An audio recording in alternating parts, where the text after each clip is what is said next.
This podcast is made possible in part by patrons like you. Become a patron today at patreon.com/binge movies.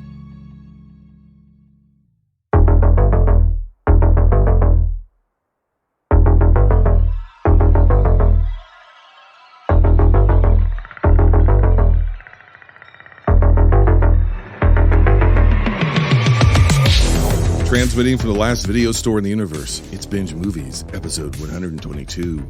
This is the show that ranks and eliminates movies to determine which ones are worthy of preservation for all time, even beyond the end times. On this episode, we rank the Predator franchise.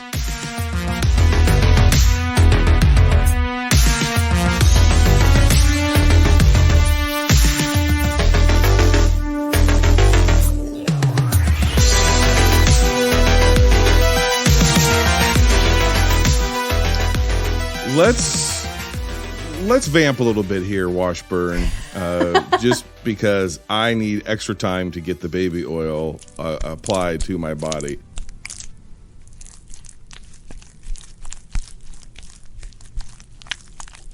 What are we doing with our lives? I don't know. We're sticking in there. We're troopers. We'll keep fighting the good fight. Yeah. But we're gonna represent. The weather's not helping. We're gonna represent bumfuck America. You and me. Exactly. Yeah, we need more flyover country, more like fuck you country. Yeah, fuck you country. Midwest versus everybody. Fuck the coast.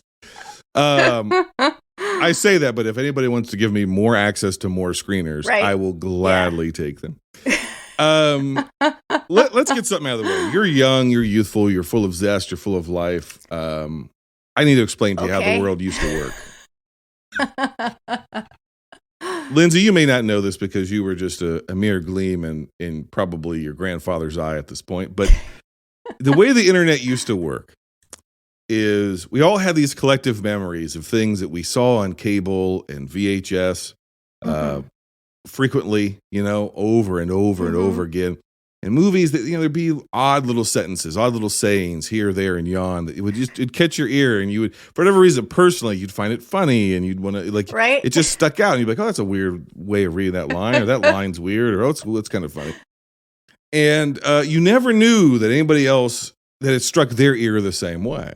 So in the early days of the internet, you'd get online, you dial up your modem, you'd get online, maybe you're getting you got your first high-speed modem. It's circa 2000, maybe even 2004, maybe even 2005. Parts of the Midwest were still getting high-speed internet. Oh yeah. You get onto your MySpace. You start setting up your profile, and then you see that somebody else, maybe a band that you liked, or maybe a celebrity you wanted to follow, that their tagline for their MySpace profile would be a movie quote, and you'd be like, wow. And then what you'd find out is that there was a whole world of people who thought that same one line from that same movie that we all watched was weird or stood out to them or was funny.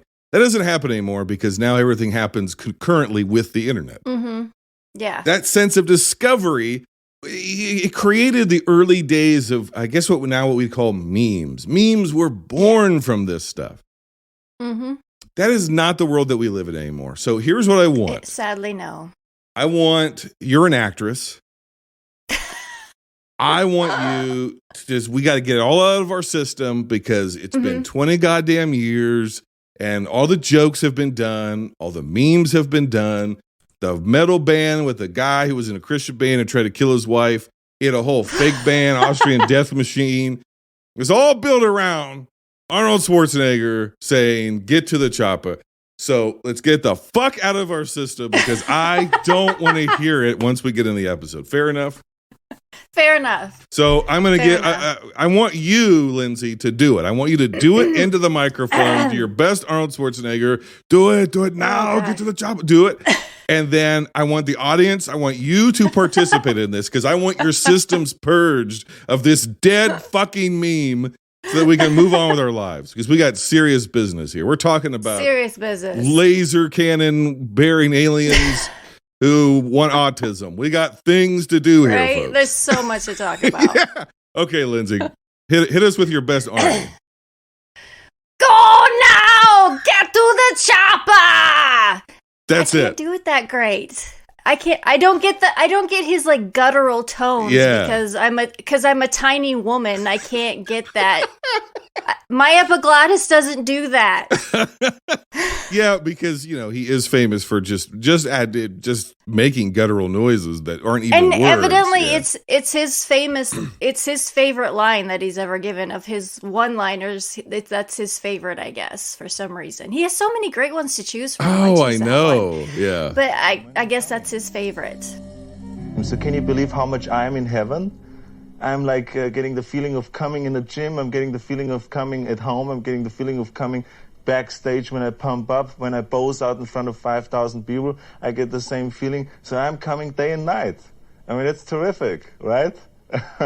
So, I'm in heaven. For whatever reason, I get it. That one hit our ears as kids or as growing up in the world. And then we discovered that it was funny to everybody. But it's dead now. Lindsay officially killed it. I did kill it. It is dead, and it is over. Killed it. The meme is dead. Long live the meme. Every 9 years they try to do this again. Yeah, or 12 years, or 13 years, and on average about every 7, I guess. There you go. Look at that. So it's just, is it diminishing returns? We're about to find out. Let's start with the stone cold classic. Maybe one of the greatest action directors of all time. There's a lot to get into with this one. And of course, we're talking about 1987's John McTiernan classic, Predator, which currently has an 81% on Rotten Tomatoes. Whatever it is out there, it killed Hopper, and now it wants us. Nothing like it has ever been on Earth before. She says the jungle, it just came alive and took him. It kills for pleasure.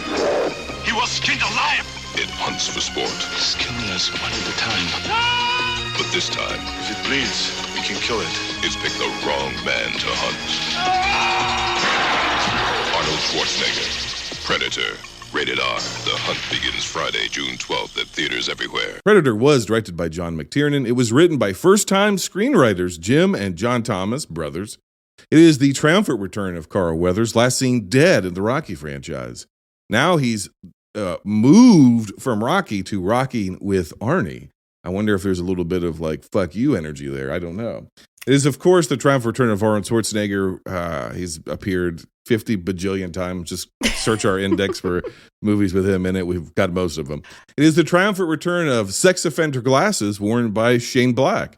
I like to only have you on when there's at least a sex offender or sex offender glasses in one of the series of movies. So yes, and here we have a few throughout the series. Oh yeah. So. Film was released June 12th, 1987 on a budget of between $15 and $18 million. And just based on the production history, that seems bizarre to me that budget is actually that low. I feel like that is maybe some Joel Silver cocaine accounting going on there. I don't know. With a box office of $98.3 million. Now, of course, it doesn't sound like a lot of money, but if the budget really is about $18 million, and they really did make just shy of $100 million in 1987... It's huge. It's a phenomenal amount of money. So my one-sentence plot synopsis is elite commandos become Earth's deadliest game. Mine is Arnold and Friends versus Alien in the Jungle. Before we get to personal histories, let's get into the history of the film. This, of course, was written by first-time screenwriters, the Thomas brothers, as it were. Their original screenplay for this was called Hunter, and that idea will come back. A band of hunters would, the original conception for the movie is that there'd be a band of hunters who would be branching out on this planet, potentially an alien planet, and that idea will come back. It does come back. And they would be the hunters, and they would be hunting various dangerous species on the planet until they found one that was starting to hunt them. But they deemed it was too complicated, too expensive, especially for first-time screenwriters. So they pared it down. And the urban legend, maybe you've heard this, is that one of them or somebody thought, what if Rocky fought the alien from Aliens? Fought E.T., yeah. Yeah, fought E.T. or something like that. Too. Okay. I don't want to call bullshit on that urban legend. There's an easier analogy to make, though. Okay? Mm-hmm. What if Rambo fought? Right? The Rambo series, you and I covered it last season. It's in full bloom. It's in full gear. It's making a shit ton of money every year. Why would you go to like, what if Sylvester Stallone Why would you say Rocky? Yeah. Rocky boxed E.T. in a jungle. Like, what the fuck? Like, that is either complete bullshit or that is the thought of somebody high off their ass on cocaine. I guess. I mean, there was probably a lot of cocaine slinging around. I mean, to think of some of this stuff. But yeah, Rocky versus E.T. And E.T. is it's E.T. He just wants to go home. He's not trying to rip anybody's spine out. The obvious answer is Rambo versus the xenomorph, right? Or the Rambo versus the alien from Aliens, right? So I don't understand that. The second unit director on this movie was Craig Baxley, and you may know him as the stunt coordinator for the A-Team. So they actually went in. The production of this is insane because it was broken up by 6 months, and we'll get into that. But a lot of the more explosive action sequences, where they take the village, that was all done by second unit, and he choreographed the whole thing.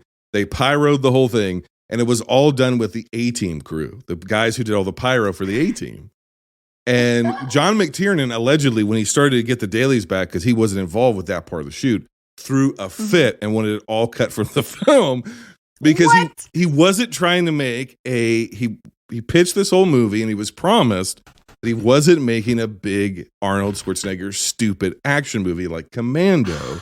But he's so good at that. I know he is. But what he wanted to make was a straight horror movie with slight action elements to it. And I think when you really watch the movie, the pacing of it, other than that big action sequence, that's really what it is. It's very methodical. This is horror. This is horror. Yeah. You get the stalking and slashing. It's a slasher film. Yes. It's picking them off one by one, and you get some amazing kills in this movie. Absolutely. Now, there's another urban legend. This is allegedly true, though, Lindsay, was that Shane Black was only hired as an actor because they wanted him to do rewrites on the dialogue. But once they got down to Mexico, he refused to do the rewrites because he said, "I'm just here as an actor." So he never. Some people have said, "Well, he was like did a secret rewrite on the dialogue, and that's why he has all the jokes that he has." And when not true, allegedly, it's not true because he refused to do it. He's like, "I'm not getting paid for it. I'm not doing it. I'm just an actor in this." See, I'd heard the first part. I had not heard the second part that he refused to do it. That actually comes from one of the producers of the movie who did an interview about it, and he was pissed at him. He was still mad. He's like, this is why we brought you down here, and you didn't do it because he wasn't known really as an actor. So like, we didn't want to. We hired you as an actor as a fucking favor, man. It was just a way to sneak you onto the goddamn set. And we got down to Mexico, and the quote's like, "We got down to Mexico, guy fucking refused to do what we told him."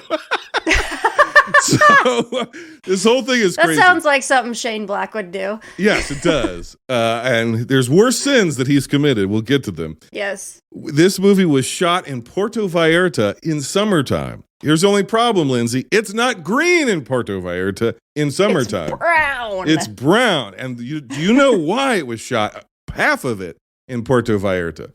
Probably for some reason, like Arnold couldn't get his cigars into the other location or something like that. Not Arnold.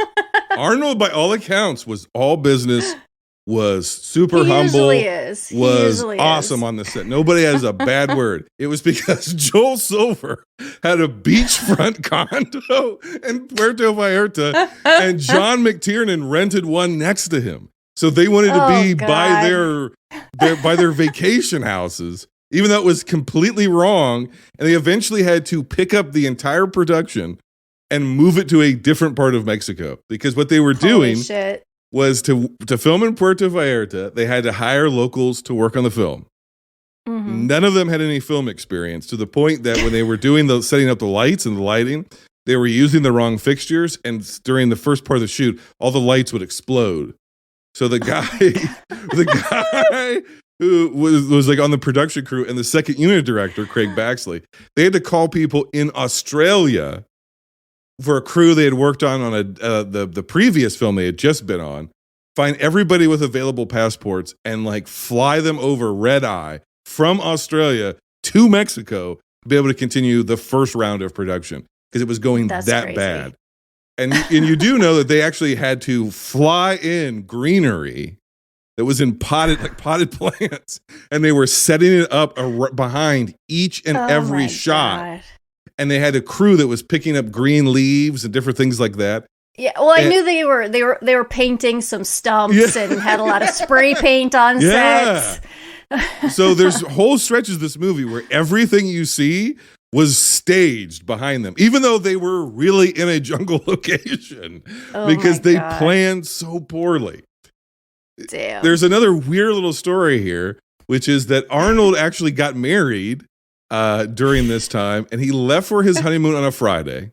Made it in time for the rehearsal dinner, got married on Saturday, had a 2-day honeymoon, and was back on set to film by that Wednesday. That's insane. I know his wife was not too happy because he was more focused on the film than he was their wedding. Yes. Now, you are a wife, right? Among many other things. How would you feel if your husband, or how would your husband feel? It's a gender neutral world. How would your husband feel if you took an acting gig or you decided to record a 50-hour episode about Predator movies with Binge Movies instead of going on your honeymoon? I know it's been a minute since you've been married, but let's roll that tape forward. What would your husband say if you were like, I got 2 days for this honeymoon. I got to get back and talk about Alien versus Predator Requiem. Right. It would probably depend on how much I was getting paid. I think that would soften the blow a little.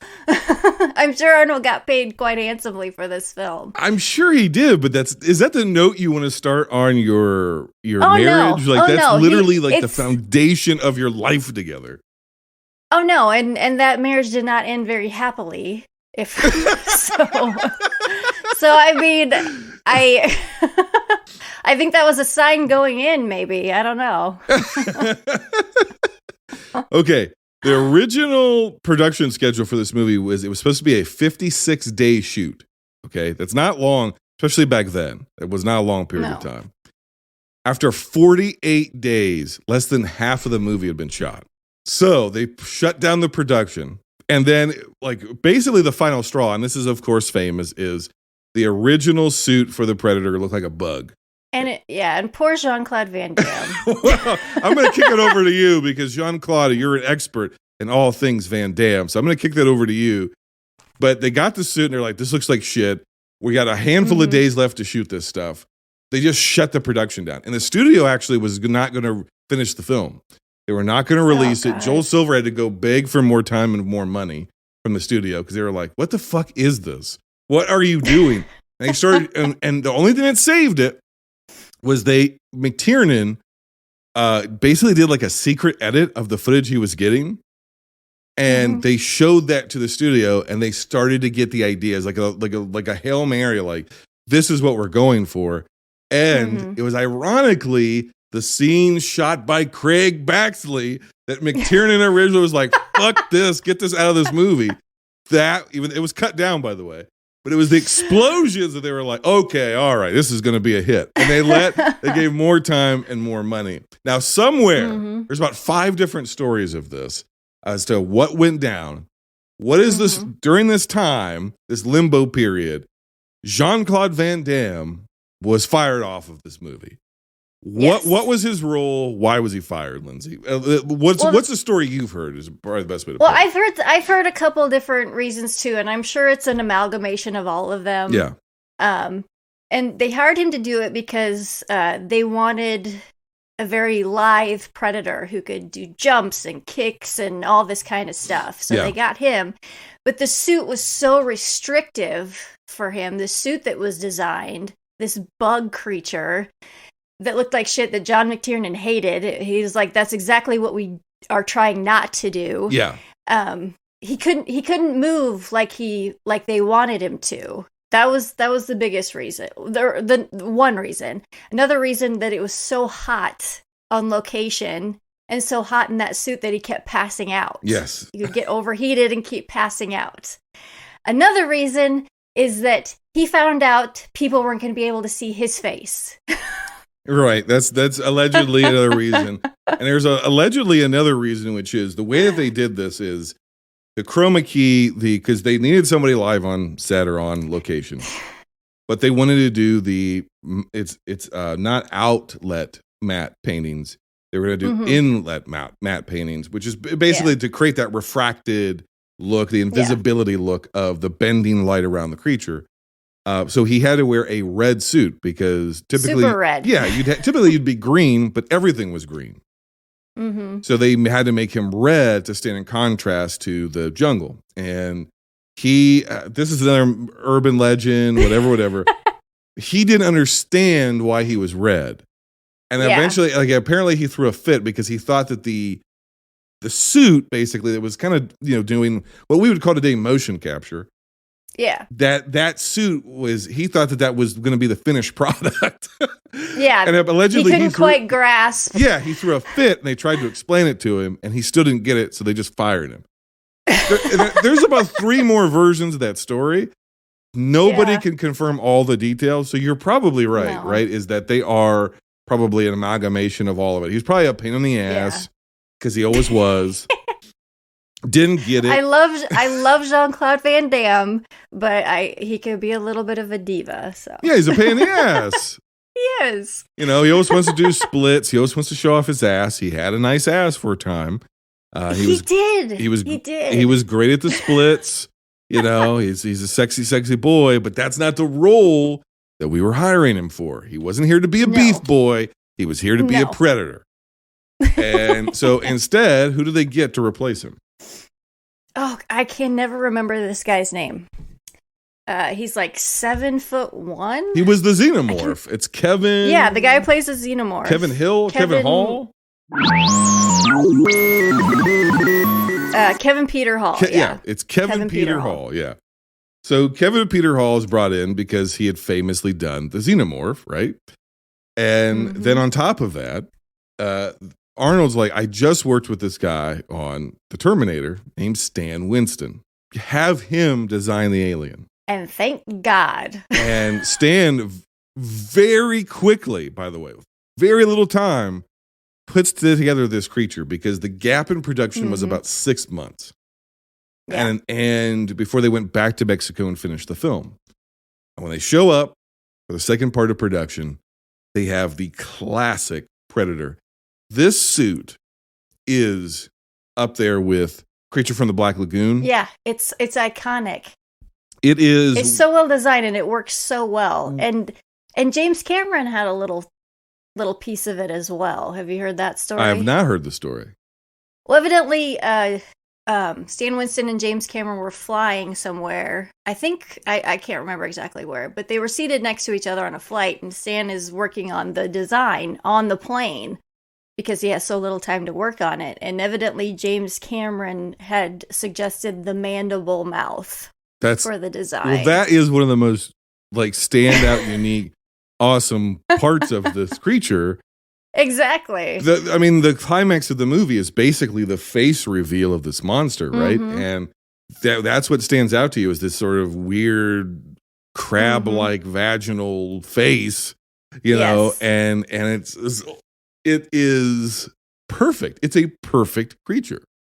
It is one of, if not, it is, that and the xenomorph are the 2 greatest monsters created in the 20th century. They just are. They are. And it's just so, even though it's this ugly thing, it's put together so well because it's big and it's huge, but it's not bulky. Yes. It's very trim, and you've got the quill dreadlock things going on, and that adds an extra layer to it, and just the netting that it wears, as part of its armor. It's just so intricate and well thought out. And it's convincing. It's cool. Yes. It just fucking looks cool. It doesn't look like a guy in a suit. No, it does not. It looks like an actual living humanoid creature. And that is way harder to pull off. I mean, yes, it is. The vast majority of movie history, monster movie history, sci-fi movie history, the creatures are typically a letdown. Even if the movie is good, which is also rare, the creature's that kind of sucks, right? I love the thing. I love the thing, okay? the end, and I know it was rushed and they didn't get to fully execute it, blah, blah, blah, blah. But the stop motion creature at the end, it's like all the different amalgamation of all the different monsters and this and that. It doesn't look that great. No, it pales in comparison to the other creatures we saw throughout that film. So it was like we were here and here, and then we just went at the end. And that proves how hard it is because that movie is masterfully done, and it is known to this day for its creature effects. Mm-hmm. And so it's just really, really, really hard to pull off the ultimate creature for whatever your movie is if it's a creature feature. Yes. And that's very much in the, no pun intended, DNA of this film. This is a creature feature. Oh, yes. Mm-hmm. And if you don't get the creature right, it's just another B movie that maybe is fun, but it's like it's one of Arnold's lesser works. And I would argue this is right up there. This is, if you go the Arnold Mount Rushmore, this is on there, hands down. This is on there. Yeah. Well, and in addition to that design and just the look of the Predator, everything else that goes into it just made it so much more believable. Just the way it operates, the voice mimic stuff, the infrared vision, all its cool weapons and toys. Yep. And how it has this code about it. It has this hunter's code. That's exactly where I was going to go. That is one of we haven't even gotten to the movie yet. I know. But I was going to say that is out of all these movies, right? That is the coolest thing about this creature is that they very cleverly, it's not a monster. No. It's an alien. So it looks monstrous to us. We very clearly look monstrous to it. Yes. Right? It thinks we're ugly. We think it's ugly, but it does have a code. It doesn't and some of these movies kind of lose the plot with that, but and we'll get to it. A little bit, yes. But they're not just going around killing people willy-nilly. They're coming here for a specific purpose. They're intentionally going to kind of more remote locations, right? Especially in this first film. Yes. They're not targeting people who aren't part of the hunt. They have no interest in just going around massacring people or just... They want a challenge. They're going there to challenge themselves. They're going there to challenge themselves to get their trophies, which is grotesque. And is horrific and horrifying to us because it's happening to us. But it's no different than your uncle who's got a deer hanging up in his garage because it's cold enough and has got a drip pan under to get all the blood out, right? Mm-hmm. Like, if you've ever had venison stew or deer jerky, it's delicious. You're the predator, buddy. Exactly. And I don't even think they're eating us. I think they're just hunting us, right? No, they just want the trophy. Yeah, and so they're, and again, if an innocent is put in their way, they have no interest. No, they will not harm. So hey, that is so. It's a wrinkle that is so because the most obvious way to play this, especially during this slasher period that the 80s were, and the action period and the gore period, is just to make it a monster. It's just this alien who's just a monster, and it's just going to kill everything. Kill everything, right? That's not what this creature is. And I know it sounds so simple, but that simple hunter's code that is never... It's so effective. Very rarely stated. It's just implied, and then they eventually just start fucking saying it out loud. But this movie does such a good job of just slowly revealing to you facts about this creature.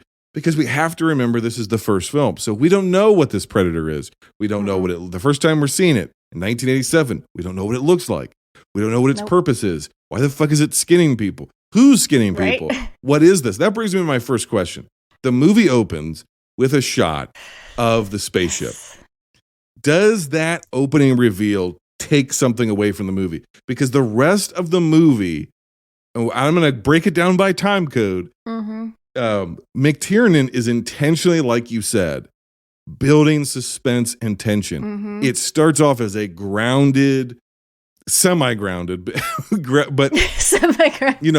We're having a lot of conflict at this time. With basically the CIA is sticking in his nose where it doesn't belong in the drug trade, and weapons and all kind of stuff because of the fear of communism and the Cold War and all this sort of stuff. And so that's baked in this movie. You've got like the most Vietnam movie that isn't actually in Vietnam. Right. So you kind of got a little bit of that like regurgitation of Vietnam sort of stuff, which is, Vietnam movies were like all the rage. during this period. I mean, that's all Chuck Norris was doing. And of course, the Rambo series, which we already covered, right? So we got that element in there. And so it's like, okay, we got some cliches, we got some stereotypes that we're very familiar with. But the whole movie is playing against those stereotypes and actually slowing the movie down. If you look at the pacing of the first 45 to 52 minutes of this film, it moves very methodically and kind of slowly, barring that one action sequence. Yeah. And watching it again just recently, because it'd been a couple years since I put it on. Yeah.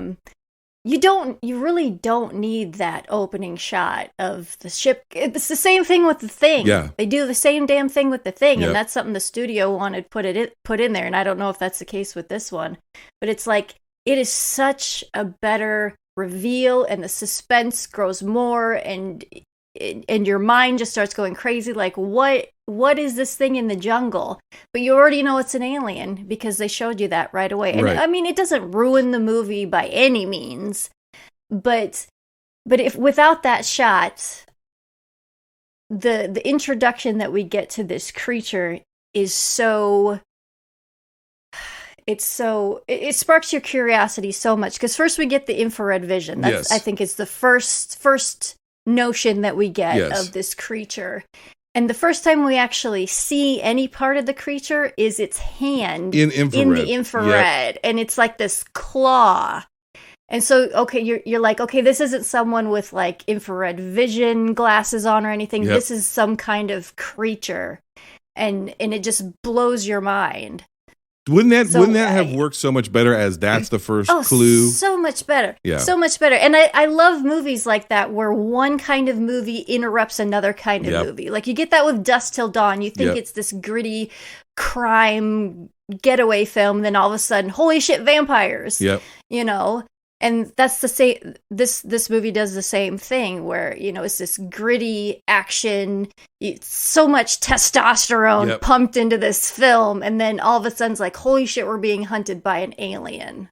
Yeah, it's so much testosterone. It's almost to the point of like satire of the the movies. Like it's never like completely winking at you, but you definitely get the sense that they're pumping this up to kind of they're fucking with us, right? They're creating this movie that would have made sense in the 80s of like, yeah, whatever, I'm a goddamn sexual tyrannosaurus, Tyrannosaurus. And like, you're like, okay, all right, Jesse the Body and all this sort of stuff, and just the actors, the actors they put in this, and just that initial meeting between Arnold and Carl Weathers, where they're, they get that close up of the muscles, and you're like, okay, I know what kind of movie this is. I know what you're trying to do. But then McTiernan throws that movie in the shit can.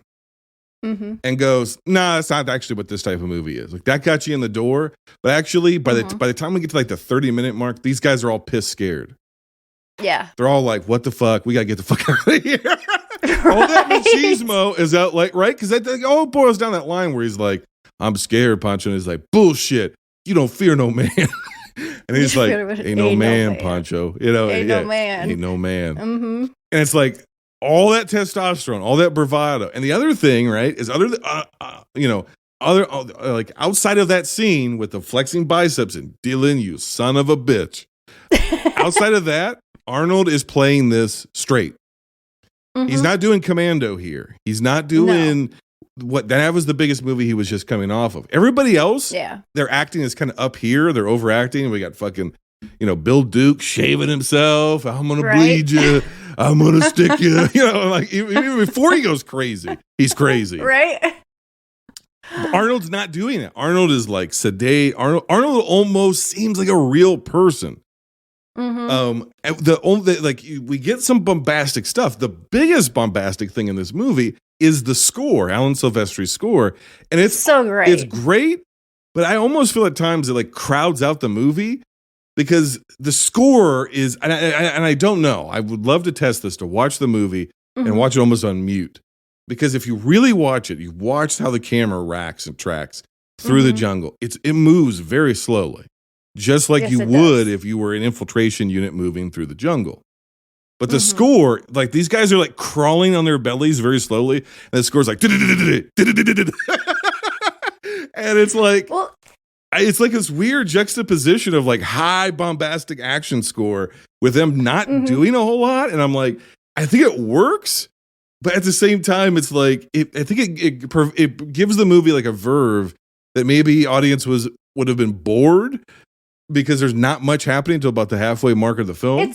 It's possible. I always saw that score as kind of reflecting the two genres that were being melded in the film, because we get this great action score with the the dun dun dun dun, dun all those drums, and then we get the little bit more alien stuff with sounds almost like bongos a little bit. That starts to creep in a little bit, and that's more when we get some of the alien stuff, and after a kill that usually creeps in. And so I that's what I've always loved about that score is it's just kind of reflecting those two genres coming together.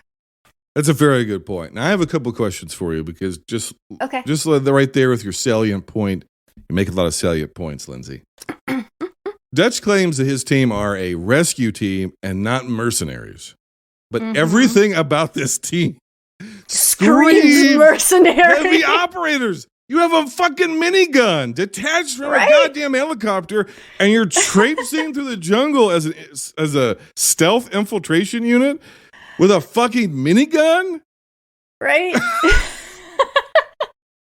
and yeah, it does not make any sense. They're mercs. Yes, they're mercs. That's all they are. And also, everybody else on the team, everybody else other than Dutch, seems crazy.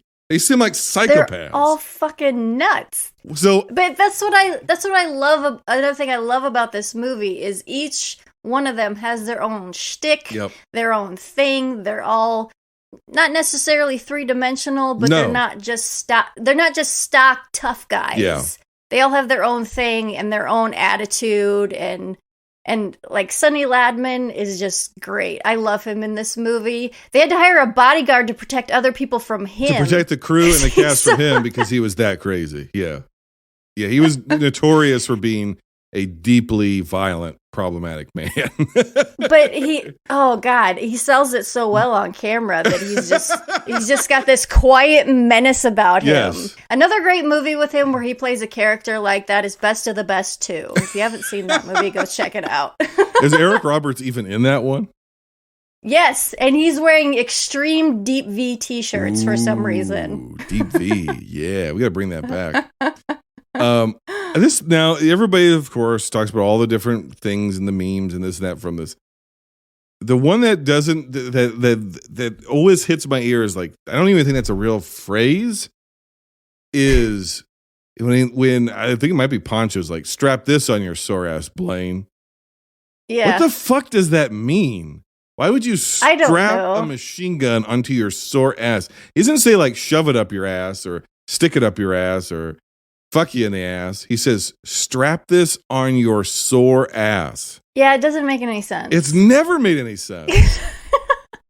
So I just had to know here, Lindsay, explain this to me. But you can't, apparently. I can't. I don't know what that means. Because it should be stick it up your ass or shove it up your ass. But strap it on your ass? Why would you strap anything on your ass? I don't know. Especially a gun. I don't know. Now, I think you will be able to explain this to me. It's time for a little thing we like to call beef break. I want to have a little beef break here. Okay? Who is the better, bigger, juicier beef in this movie? Carl Weathers or Arnold Schwarzenegger? Well, I mean, Arnold did lose about 20 pounds for this movie. Yeah. So, I mean, Carl Weathers was giving him a run for his money. But I always got to go with Arnold. You can only have one, hang on now. You can only have one beef award, and you got to give it to the juiciest beef boy. Who is the Lord of Beef in this film? Are you saying it's Arnold? I'd say it's the Predator. Oh! he's juicy, bouncy, sizzling. Yeah. Okay. The Predator gets the beef award. All right. Well, let's move through some. One thing. Go ahead. One thing with Carl Weathers and their relationship, and he's on this film and he's done stuff with Stallone. Why was he never in any of the Expendables films? That I don't understand. Yeah. I never understood. To- I assume there's some kind of To me, the biggest love lost there. I don't know. The biggest misfire of the last 20 years are the Expendables movies. Because the premise alone it should have made $400 million.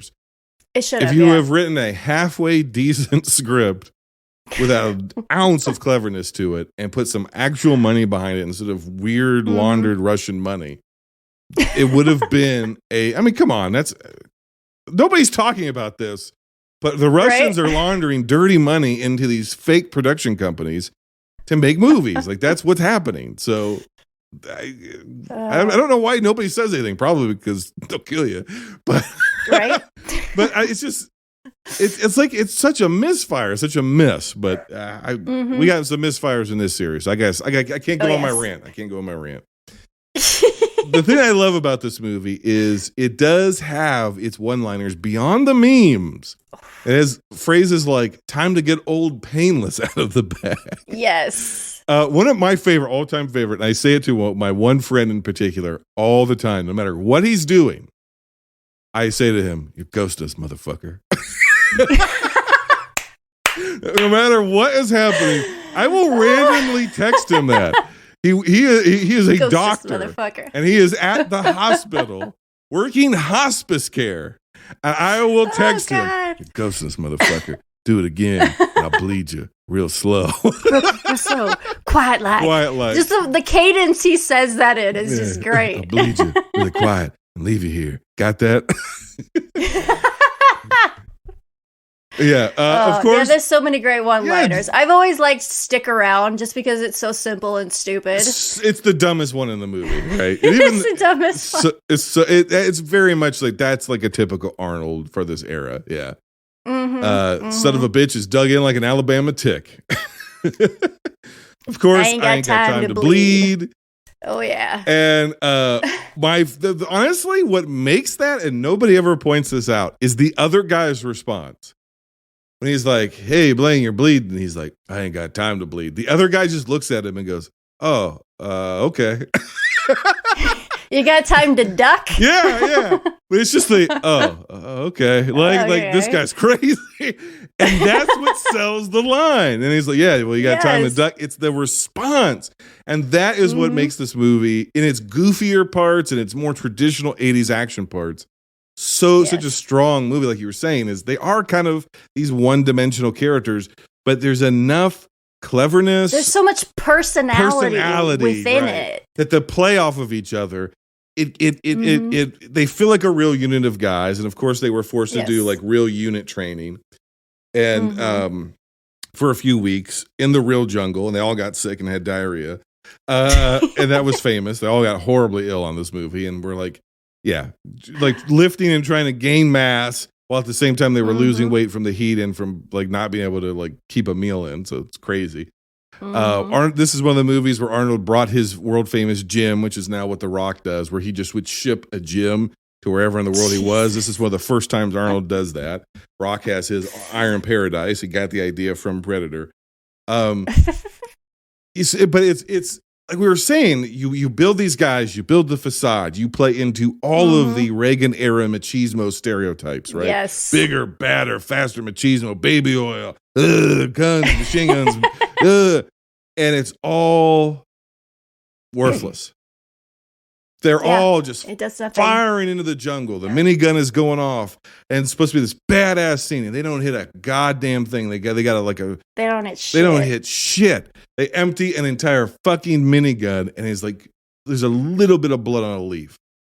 Little bit of blood. No, that's such a great scene. I love that scene because it tells so much. Just that one scene, and it's just uber ridiculous and silly because they're firing this minigun. Everyone else has no idea what they're shooting at or why they're shooting. Yep. They just come in and start. They're like, "Oh, he's shooting. I'm going to shoot too." And they're shooting grenade launchers and just emptying their clips at the jungle. And they don't even hit it. They scratch it. That's it. No, it's great. Yeah, the first 52 minutes there's hints of something otherworldly, like we talked about.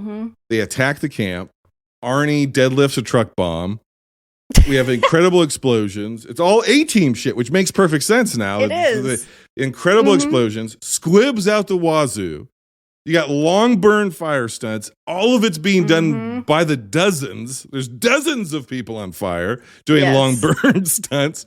There's dozens of commies springboarding for whatever reason off of actual buildings and flaming free fall.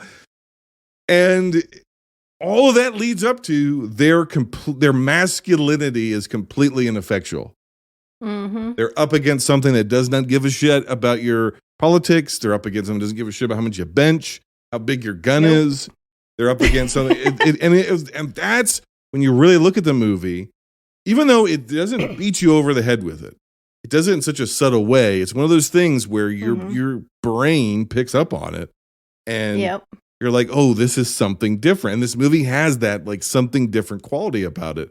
And that's what it is, which is it's a deconstruction of the genre it is without being an obvious deconstruction. So it isn't just a genre mashup. It's a deconstruction of the genre. No. Even when, like we said, when we get to those alien parts after the 52-minute mark, it's a deconstruction of that because he's not just a mindless killing machine. He's an intelligent humanoid creature with a code who's just here for sport. That's completely different than anything we'd ever seen before or since. Yes.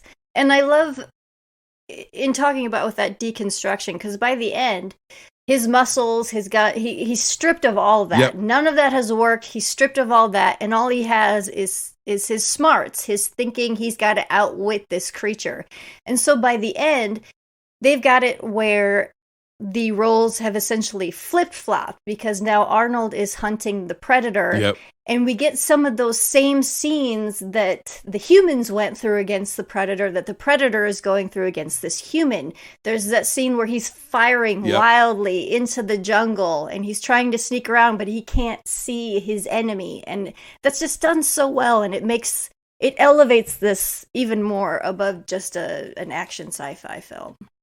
Yes. Yeah, absolutely. Is it time to return to the jungle action movie? Because right now, only The Rock is keeping the torch lit. Or do we need more jungle movies?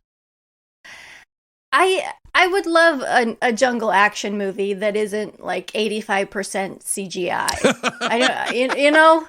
Yes. Return to practical effects and practical locations. I would be all for that.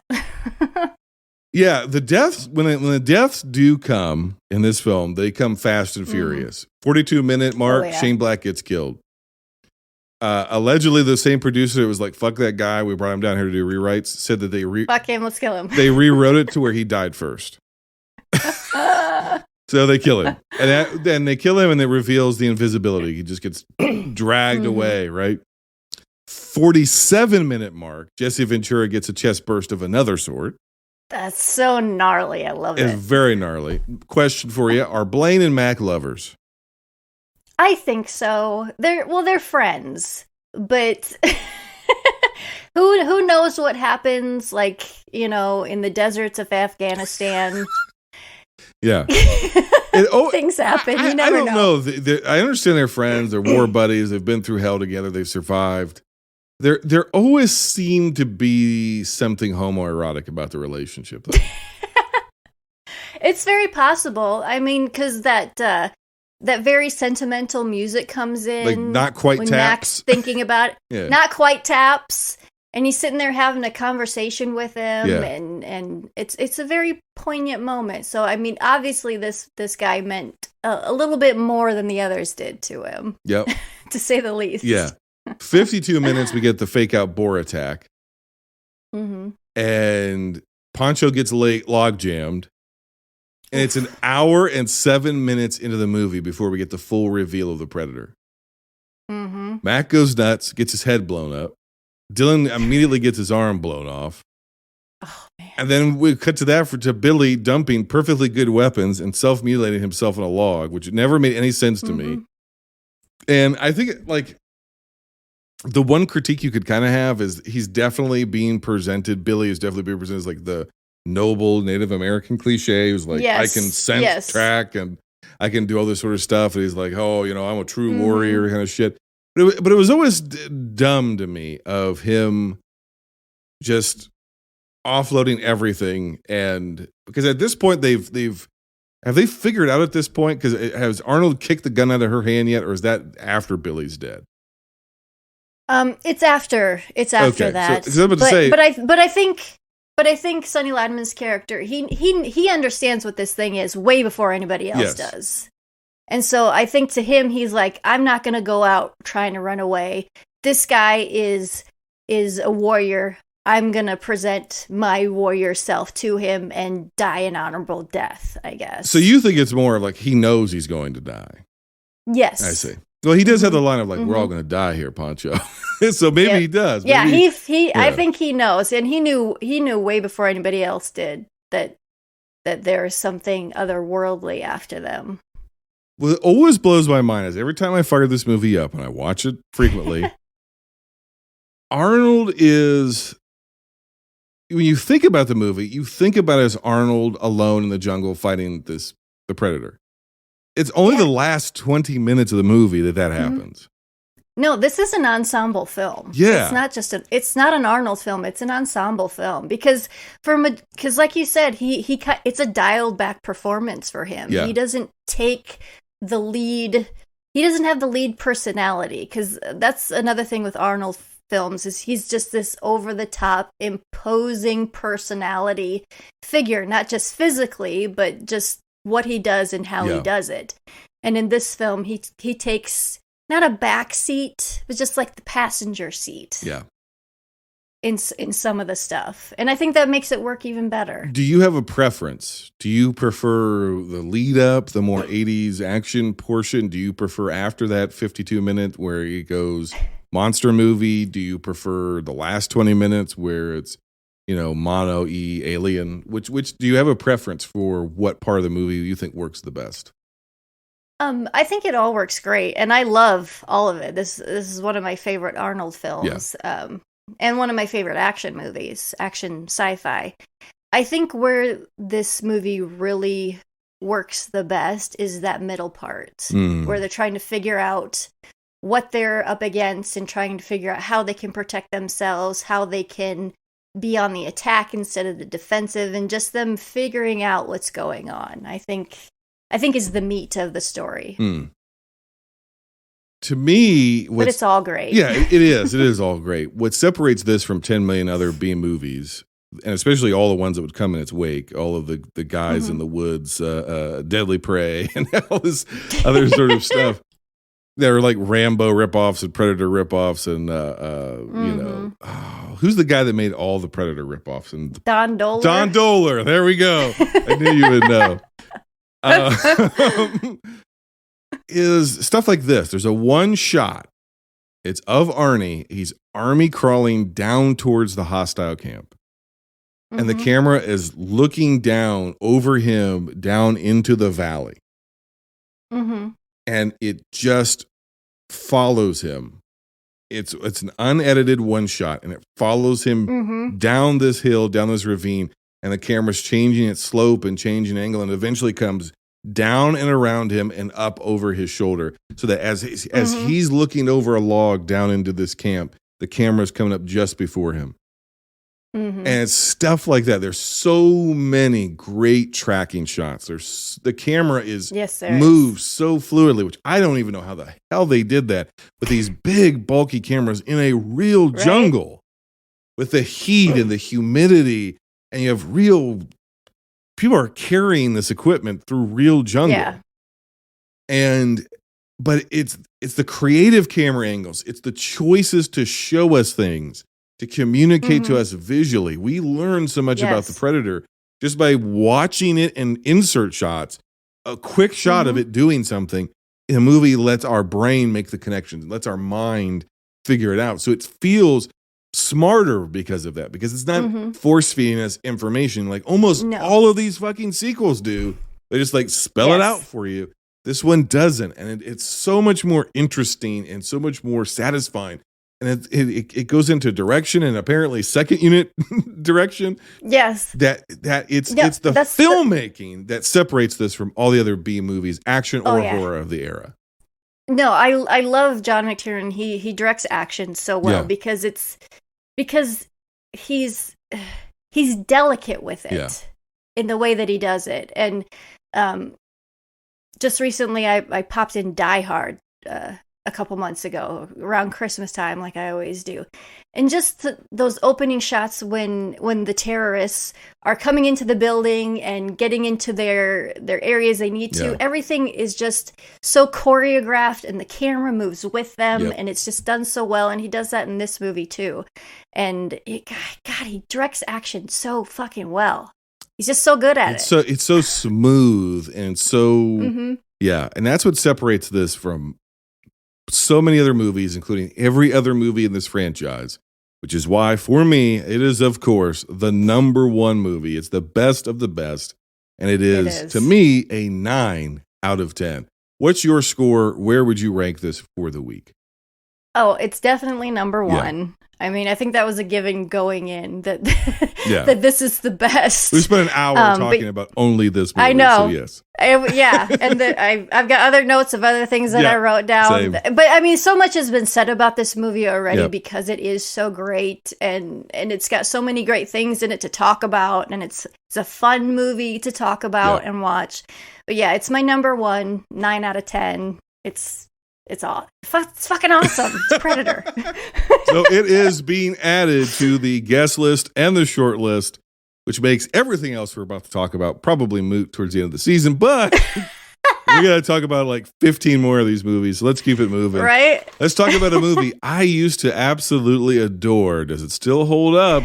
I'm talking about 1990s derided but kind of loved Predator 2, which currently has a 30% on Rotten Tomatoes. He has thermal image vision, optic prism body armor, laser-guided smart weapons, all-terrain mobility, hazardous atmosphere compensators, and this Thanksgiving, he's in town with a few days to kill. Predator 2, rated R. Predator 2 was directed by Stephen Hopkins. I guess it's a triumphant return of sorts because he directed Nightmare on Elm Street 5, The Dream Child, which is dog shit. I have a soft spot in my heart for that one. Oh, gosh. He also directed 1998's Lost in Space, which is also dog shit. It is written, this was based on characters by Jim Thomas, John Thomas. Allegedly, they get a writing credit on this, although it doesn't feel like they actually worked on it. It's the triumphant return of Danny Glover, last seen in Lethal Weapon 4. Triumphant return of Gary Busey, last seen in The Firm. It is the triumphant return of the late, great Bill Paxton, last seen in Edge of Tomorrow. Here, his acting is equivalent to Robbie Risk doing the Michelangelo voice from the Teenage Mutant Ninja Turtles movie from the same year. I honestly thought, is this... So much of this movie is ADR'd. It's gotta be. It's so obvious that it's ADR'd, and it's truly sounds. He sounds like Robbie Risk. He sounds just like Michelangelo, and he sounds like someone doing a Bill Paxton impression. Yes, and it's dreadful. This isn't a triumphant return, but I just do want to note something. Only because you're on this show, this episode. Mm-hmm. Terry Weigel, I think is her name. She plays the, quote, Colombian girl. She's the coke-fueled sex monkey making weird noises in the scene. It seems like it's out of a Hellraiser movie. She is most famous for being in a Andy Sedaris film known as Savage Beach. I'm sure you... Oh, shit. I think I have that on the shelf over there. I was about to say, I know there's some Sedaris somewhere behind you. Oh, yeah. There's a couple. Yeah, okay. So, literally, Lindsay, nobody knows who the fuck that is. But I knew as soon as I said that you would be like, oh, I got that. I knew it. Yep. It was released November 21st, 1990, which ought to tell you what the faith the studio had in this movie. On a budget of between $20 and $30 million. I don't know where that went. This thing only made $57 million. Damn. Elderly LA cop sweats his way through an intergalactic gang war in the dystopian hell of 1997. Danny Glover is not too old for this shit. What world is worse? the 1997 of this movie or the 2022 of our reality? Oh man. I mean, I think it's this because I think right now could do with like some Jamaican voodoo gangs. It'd at least be more interesting and fun. Mr. Babylon. Yeah, why you come down here, Mr. Babylon? It'd be a great, it'd be a great juxtaposition. That guy is the most distinct thing about this entire movie. His whole scene. He's great. I'm going to get real granular in my criticism of the scene, but that is the most distinct. That's the best part. Is that guy just throwing bones and reading fortunes, and like Jason takes Manhattan's like dark, toxic waste alleyway. Yes. Super hot LA, which is also like super wet and creepy. I don't know. It's a whole thing. Everyone's sweaty. Oh my God. If you ever wanted to see Danny Glover's like boxer outline under like knit pant, this is the movie for you. Let's start with all the common criticisms. Number one, the city setting. Okay. The opening violence, profanity, media coverage, it feels like it's pitched like a gag. And so it comes off almost like, even by having Morton Downey Jr. in there, it feels like discount Paul Verhoeven. It feels... Yes, it's very Verhoeven and not good Verhoeven. No! I mean, I have a soft spot. I like Predator 2 quite a bit. I think it's kind of the black sheep of the Predator family, and I think people need to revisit it if you haven't watched it in a while. I have opposite opinion. I love this movie. I just revisited it, and I think it needs to be burned. I think this movie is terrible. Oh no! I think putting this. Here's the thing: when you put this, the Predator story in a jungle setting, it because it's in a foreign setting to most of us in the world. We don't live in jungles, even if we have visited them. Yeah, it seems like the jungle itself feels like an otherworldly place. So when otherworldly things happen, it doesn't. It's strange things happening in a strange place.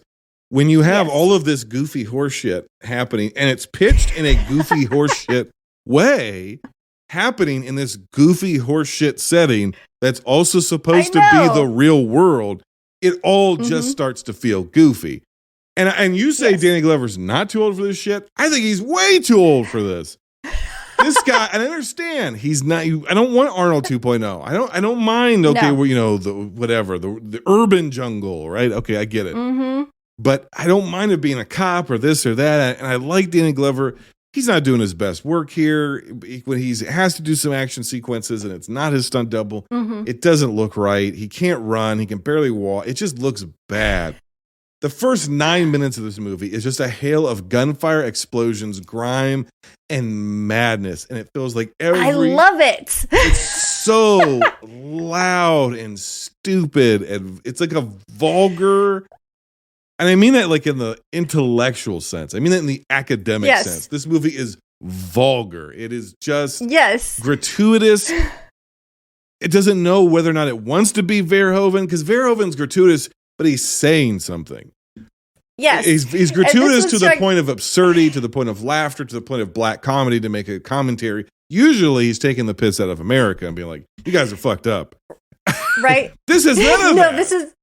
This is great because all the reasons you're saying why you hate it are the reasons I love it. It's got all of the stock cliches, Lindsay. The captain is like, downtown's up my ass. Oh, yes. The new transfer who's a hot shot who's guaranteed to get fucking killed. He gets the speech. I only got one speech. I only give it one time. I've seen this movie. It's too much. God damn it. The feds are now calling the shots. Can't trust the feds. We get Maria Conchita Alonso grabbing people's Oh balls. my God. The feds want the tech, blah, blah, blah. Everybody's so sweaty. That brings me to my next point. Why do people not sweat in movies anymore? When was the last time you saw anybody sweat in a movie? I mean, the only one that really sticks out to me, and this, I think it died in the 90s. Yeah. After the 90s, nobody sweat in movies anymore. Because like movies like A Time to Kill, everybody's sweaty. Yes, yes, we've covered that. Everybody. It's in our archives. It's a good movie. It's all right. Here are the things I like, okay? I'm going on a rant about things I don't like. Here are things I like. Or at the very least, things that stand out. Mm-hmm. King Willie. King Willie. Mm-hmm. This is Dreadmon. Truly dread. Truly dread. Truly dread. He's got gravel in his voice. Yeah, it's just so It's great. great. I think the invisibility effect and light refraction effect is actually improved here. It has. The Predator design itself still looks fantastic. He looks great. Fingers look a little weird in certain shots where like you can see like it's like kind of spongy, but other than that, he looks pretty good. They changed the eyes too for some reason. Did they? I think it was this one. It might have been this one. Yeah, because they're kind of the beady, and in this one they're bigger. They're more human looking. Yeah. Yeah, and I'm like, that doesn't look right. Okay. The King Willie death is one of the worst edited scenes I've ever seen in a movie. Here's how the scene ought to be cut. Willie has some sort of Rastafarian pigeon quotation from the Book of Psalms. Mm-hmm. It's not actually any particular psalm, but it's a mishmash of a few. And he draws his blade because the Predator jumps out off the roof. Why did the Predator know they were there? I gotta save that. I gotta save it for my next part. I know, right? He jumps down into the water. King Willie sets as the Predator. He quotes the Psalms. He brings out his cane, which is also a sword, pulls the sword part of it out, quotes the scripture, and then the camera is a close up, and Willie screams. Okay. What there should be there should be a seamless cut of his face and mouth, cut to his screaming face and mouth revealed as now being a severed head in the hand of the Predator. What we get is we are in a low wide shot where you don't see his face. The scream is looped in after the fact, on top of him delivering the line, quoting the Psalms. So you have two conflicting lines on top of each other, which makes no goddamn sense. No, then not at all. Cuts from the low wide shot to the severed head, and it's so jarring. The only thing I can think of is maybe the decapitation was too graphic, so they censored it, but they didn't have the right camera angles to pull it off. And they tried to like cover it up. Something happened there. Yeah, it's so fucked up. It's like a TV edit. But it's because it could be a rated R movie where you're watching people get gutted. Right? Yeah. No, it could have been so effective if they did it, if it was put together like how you said, where we see him scream and then it pulls away and it's his severed head. That would have been very effective. And that's kind of what they were trying to go for, but they didn't pull it off. They did it very, very badly. It's so strange because there's nothing else as badly botched in this movie. So it's like, what the fuck? Like, or maybe somebody had the idea of like, oh, what if we did this? But they didn't have the coverage for it. I don't know. That could if be. you don't have the shots, you don't have the shots. Don't do it. The other thing that stands out is maybe one of the ugliest kids in movie history saying, "Want some candy? Want some candy? Yeah. Want some candy? Want some candy? Oh gosh. Want some candy?" Well, I'll tell you what I like about this film. I like the setting. I think it's a good juxtaposition from the first one. Sure. And it's not exactly in our reality because it's shot in 1990 and it's the far distant future of 1997. And obviously there's some kind of global warming thing going on there in this huge heat wave. And even because we get Gary Busey in this movie. Oh, we'll get to who is not Gary Busey enough, in my opinion. Hider in the house. But he's... But he's like, it's drawn to heat and conflict, and the conflict is this huge gang war between the Jamaicans and I can't remember the other side. Puerto Ricans or something like that. Puerto Ricans, something like that. Yeah. And so we get this opening. Colombians, it's the Colombians. Colombians, that's right. This opening chaos on the street, and these gang members are just armed to the teeth, and they're grabbing fistfuls of cocaine and snorting it, and they're just going fucking crazy.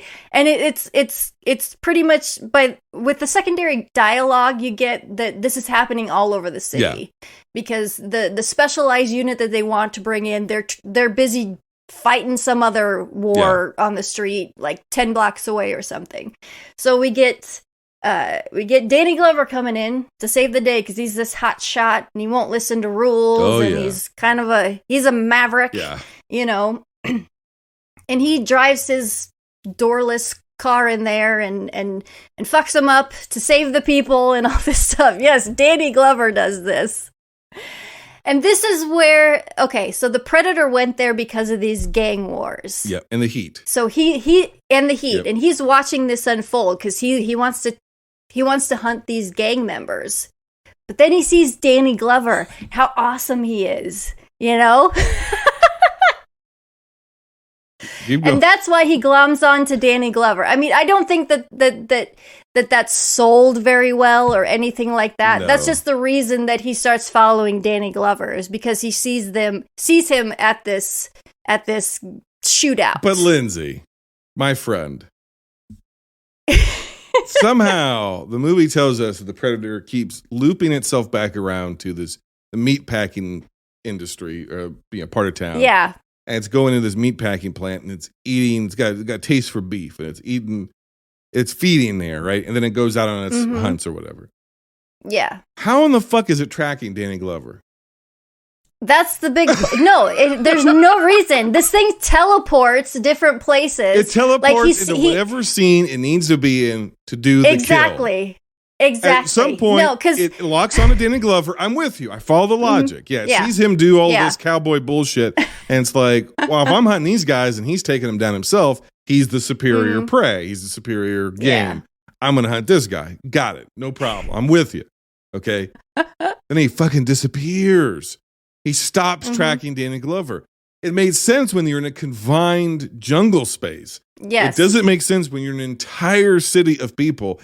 And at some point, it's just Maria Conchita Alonso and Bill Paxton just randomly on a subway train, and the fucking Predator shows up out of nowhere. Out of nowhere. And he teleported there from the cemetery where he was fucking with Danny Glover. Yeah, there's no reason he should be there. Want some candy? Yes. And what I love about that scene, though, is that everybody has a gun. For no reason. Yes. Everybody has a gun. No, see, okay. Everybody has a gun. The good part of the scene is it does feel like again, knockoff Verhoeven, right? Without the smarts.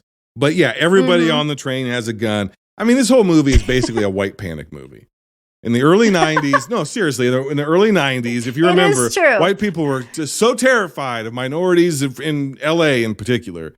They're killing all these urban legends of all these people of color. They're killing each other for Nikes. They're killing each other for shoes. And, oh my God! And the society. And This is also back when white people actually believed in global warming, and so so people are like, oh my God, the future is going to be a bunch of people of color killing each other, and the major cities are going to become drug-infested war zones, and global warming, and the conflict, all this.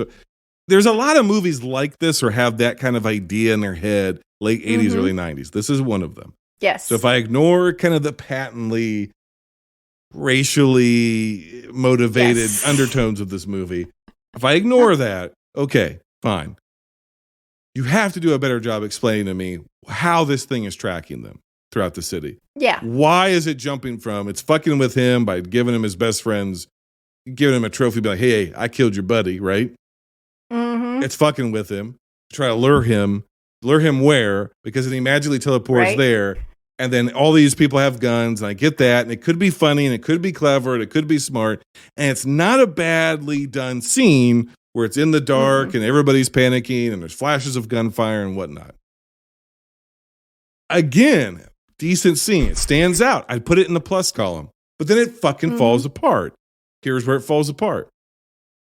How is Bill Paxton not able to shoot this thing at point blank range? He's not invulnerable to bullets. That's not what the Predator is. The reason Dutch's crew could not hit him with bullets is because they didn't know where he was. They were shooting blindly into the jungle. Yes. Bill Paxton clearly sees him, even though he's invisible. And He's in the aisle of a subway car, straight ahead of you. He doesn't hit a goddamn thing. Nope. Why? And it's not like he's firing wildly, like he's in a panic. He is standing there. He is point blank range. I think with a fucking laser sight, and is shooting this thing with a Desert Eagle. Mm-hmm. And the predator just keeps walking towards him. I don't understand it. I don't either. No, there's. It took a cool. Here's my point. It took a cool scene that was interesting, that was different than the first movie. I'm in favor. It's okay, and then it just fucking fucked it up. And that's what this movie does. It takes a good, it's in the urban jungle now. Okay, all right, that's cool. It's different. Different, cool. See this creature in a more urban setting. Then it kind of fucks it up. And then it's got Danny Glover. And it's like, okay, lethal weapon. I get it. Get what you're going for. Against type, or okay, slightly older, not muscular. Got it. And it kind of fucks it up. And then the predator is going to track him, but then it fucks it up. And then the subway scene. Oh, that's really cool. Oh, that fucks it up. And look at all of these like weird, like dystopian interstitials with Morton Downey Jr. That's kind of like Paul Verhoeven, but then it fucks it up. And it's like, it was such a frustrating watch. And Danny Glover is actively, he's not a good actor in this movie. When he finds out that Bill Paxton's dead, he goes, "Oh, Jerry." And I just laughed out loud. Jerry. Yeah, I know, and it's such a horrific visual though, because you see his head coming off, and he just throws his body aside. And no, that's my frustration with this film. Yeah, is that it does some really cool things, but then it counteracts them with just dumb stuff. Yes, because it does some really cool stuff to further the mythology of the Predator. Yes. We get some cool new weapons. And things. We get his spear. We get the disc throwing thing. Yeah, the smart we get disc. The nets. Yep, the net's we cool. We get all that. Yeah. It's very cool. We get some more of the hunter code, because he sees that she's pregnant. So even though she has a gun and she's a threat to me, I'm not going to kill her because she's pregnant. Because I'm not gonna fuck up the species. I want the species to keep going so I can keep hunting. Yes. Is the reasoning behind that. So I mean, it has these cool ideas with it. But it just can't help itself, and it just fucks it up. See, right, that's where I went with it. Right, where I went with it is my final summary note is exactly what you just said. The best parts of this movie are the expansion of the Predator code, their operations, the little teases of their culture. Obviously, we get a nod to, at that point, what was just a comic book, which is the Alien versus Predator stuff. We actually get to go on board one of their ships. When he tosses him the gun, and he realizes they've been coming here for centuries. Like, all that stuff is like, okay, it's like they're seeds of cool, good ideas. But they're executed mediocrely to poorly at times. Honestly, I think the difference is you don't have John McTiernan. You don't have a top flight guy behind the scenes. You've got the guy who directed the fifth, whether you like it or not, Lindsay, the fifth Nightmare on Elm Street.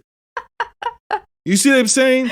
And I don't understand. No, I'm 100% with you. And that's what frustrates me, because I like this movie, but it keeps getting in its own way, and that's why I kind of try to champion this film, because it has all those cool little things in it, but it just doesn't stick the landing. I'm gonna pan out a little bit and look at that. I don't understand how a movie that's made for, let's say, $18 million. Let's just take that number as gospel. I think it's a lie. Let's take it as gospel. First Predator. That movie makes $100 million, right? They decide, not long after, we're going to make a sequel. Yeah, 3 years. Right.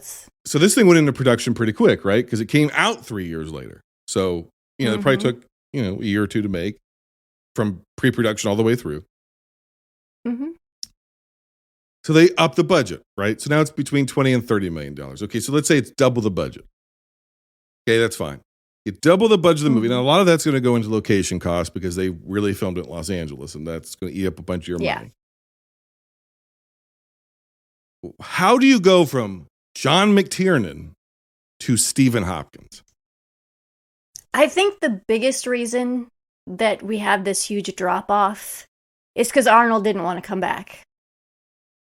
And I think that's the biggest nugget, is that he didn't want to come back, so that kept other people away from this project. And that's really, if you look at the series, I know I'm jumping ahead a little bit. It boggles my mind that 20th Century Fox has this property that is a smash success. They decide to make sequels to it, and they invest damn near nothing into it. And I don't understand that. I do, like, what did they think? They double the budget, but they didn't bring in an equivalent talent. Really, I'm talking about behind the scenes.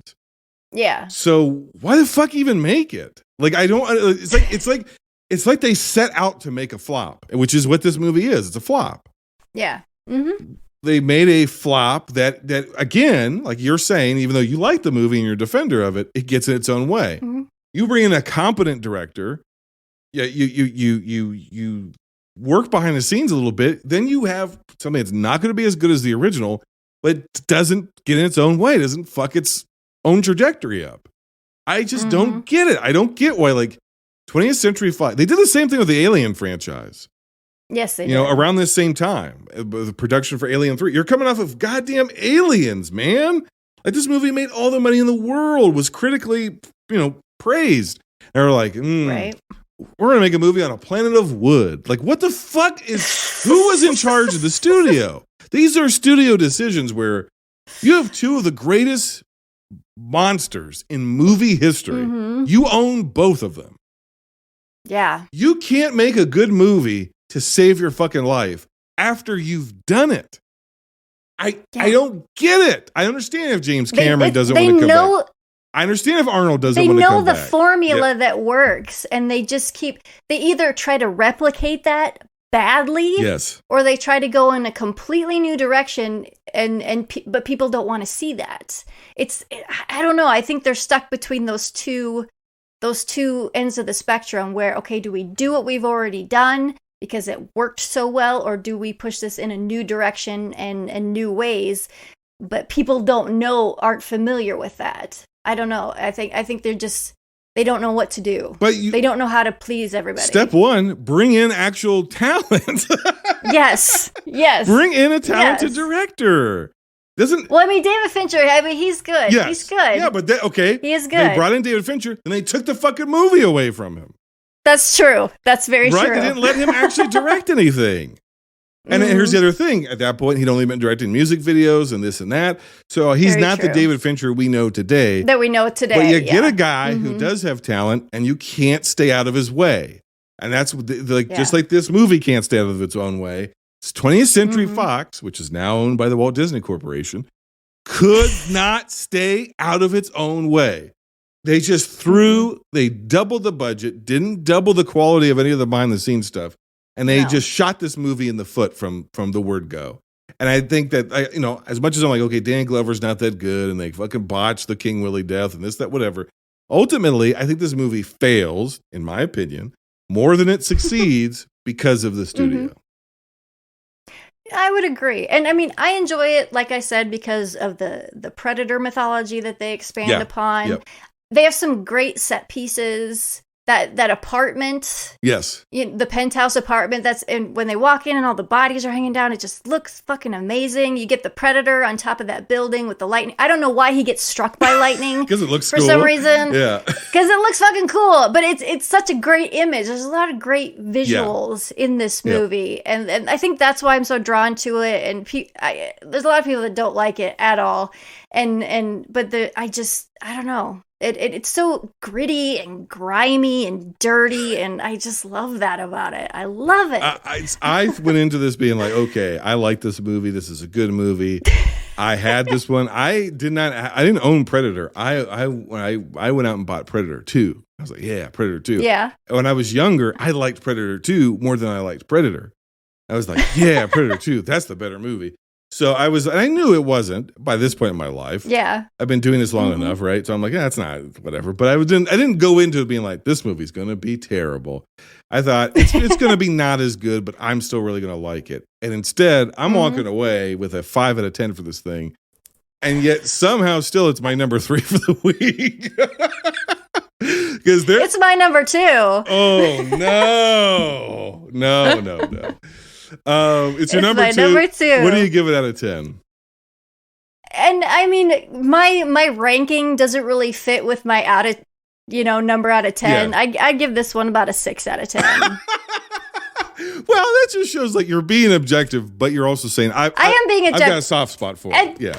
Oh yeah, I do. And I you know this, other people know this. I love shitty movies. Yes. And this has shitty movie qualities does. that are entertaining to me. So I mean, for those reasons, coupled with the other ones, is another reason why I like it. So Well, speaking of shitty movies, we got a twofer for you here. Let's start with 2004's Alien versus Predator, which currently has an I don't know what on Rotten Tomatoes, but whatever it is, it's too damn high. Too high. These steel-jawed beasts have a hunger for destruction. Can they be stopped by the ultimate galactic hunter? Predator! The battle is on. Aliens versus Predator, the hunter against the beast. An alien killer crab attacks, but the Predator crack tusk fires shoulder mount missiles, and Predator scavenge attacks with a double-barreled bola, each sold separately. Will the Predator win the battle against the evil aliens? Aliens versus Predator! Now get a special 2-pack with an exclusive Dark Horse comic. Alien vs. Predator was directed by my goddamn arch nemesis. And if you want to hear me lose my shit, go find the ranking episode of the entire Resident Evil franchise. I literally broke my brain watching his movies. I'm talking about Paul W.S. Anderson. He directed this movie. He gets a story credit for this movie. He gets a screenplay credit for this movie. It is, of course, based on the Alien characters by Dan O'Bannon and Ronald Shusett. It is also based on the Predator characters by Jim Thomas and John Thomas. The comic book creators who created Alien vs. Predator don't get any credit whatsoever. No, not a one. It is the triumphant return of Lance Henriksen. We've seen him 10 million times. And it is the triumphant return of Colin Salmon, last seen in Resident Evil, where he played one. If you want to know my thoughts about that, please check out the Resident Evil episode. This film was released August 12th, 2004, and I saw it opening weekend in theaters. On a budget of between $60 and $70 million, it made $177.4 million. Bland cannon fodder bungle their way into a series of unfortunate events amongst the greatest monsters of the last century. Oh God, don't go to the weird ice pyramid. It is a silly place. Okay, all right. By 2004, let's set the table here, Lindsay. Okay. Both of these franchises were DOA. Yeah. This is the exact same strategy that we saw in the old Universal Monster movie days when a monster franchise had run out of steam. Mm-hmm. What do? You do, so-and-so meet so-and-so. Yep. Son of so-and-so versus such and such, right? Yet as I watch this movie, realizing that's exactly what it is a modern, and I guess now it's not so modern, mm-hmm. It's almost 20 years old, but it is at the time a modern geek show, cash grab, mm-hmm. B movie. We're just full schlock territory here. But somehow also schlock built off of an extraordinarily popular comic book and video game franchise that had way more interesting ideas, of which they adapted a total of 0. Right. They just made it. They just took the name and made it absolute schlock. Okay, but I'm watching this, and as I'm watching it, I'm realizing that the Wayland, which this character should not be fucking in this movie, but that's fine. The Wayland briefing is nearly identical to the Wayland briefing from Prometheus. Yes, or and when you exactly identical to the briefing in Aliens. It's all the same. It's all. That's the point, right? Okay. This shows to me an interesting dichotomy. Mm-hmm. There are stupid ideas. Yes. Like Prometheus, with master craftsmanship behind them. Mm-hmm. And then there are stupid ideas that are made by the unthinking man's Michael Bay, which is who Paul W.S. Anderson is. If you took Michael Bay and then made him stupid, right? You would get Paul W.S. Anderson. That shows the difference. Yeah. I think Prometheus is a dog shit premise of a movie. It's amazing visually though.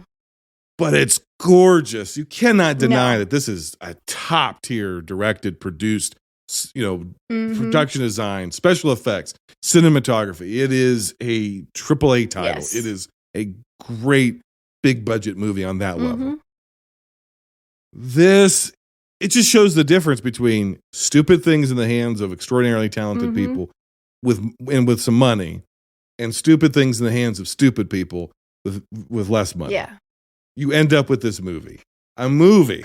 I don't know if I've ever seen a movie like this in my life, Lindsay, where an actor's accent sounded phony, but it's their actual accent.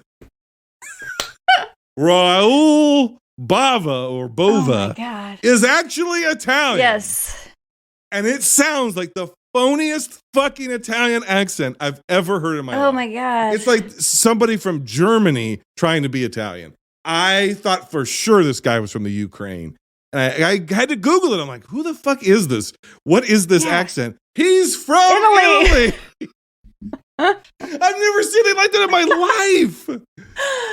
Of all the Italian actors you could hire, could you find one that sounds like an actual Italian? Right?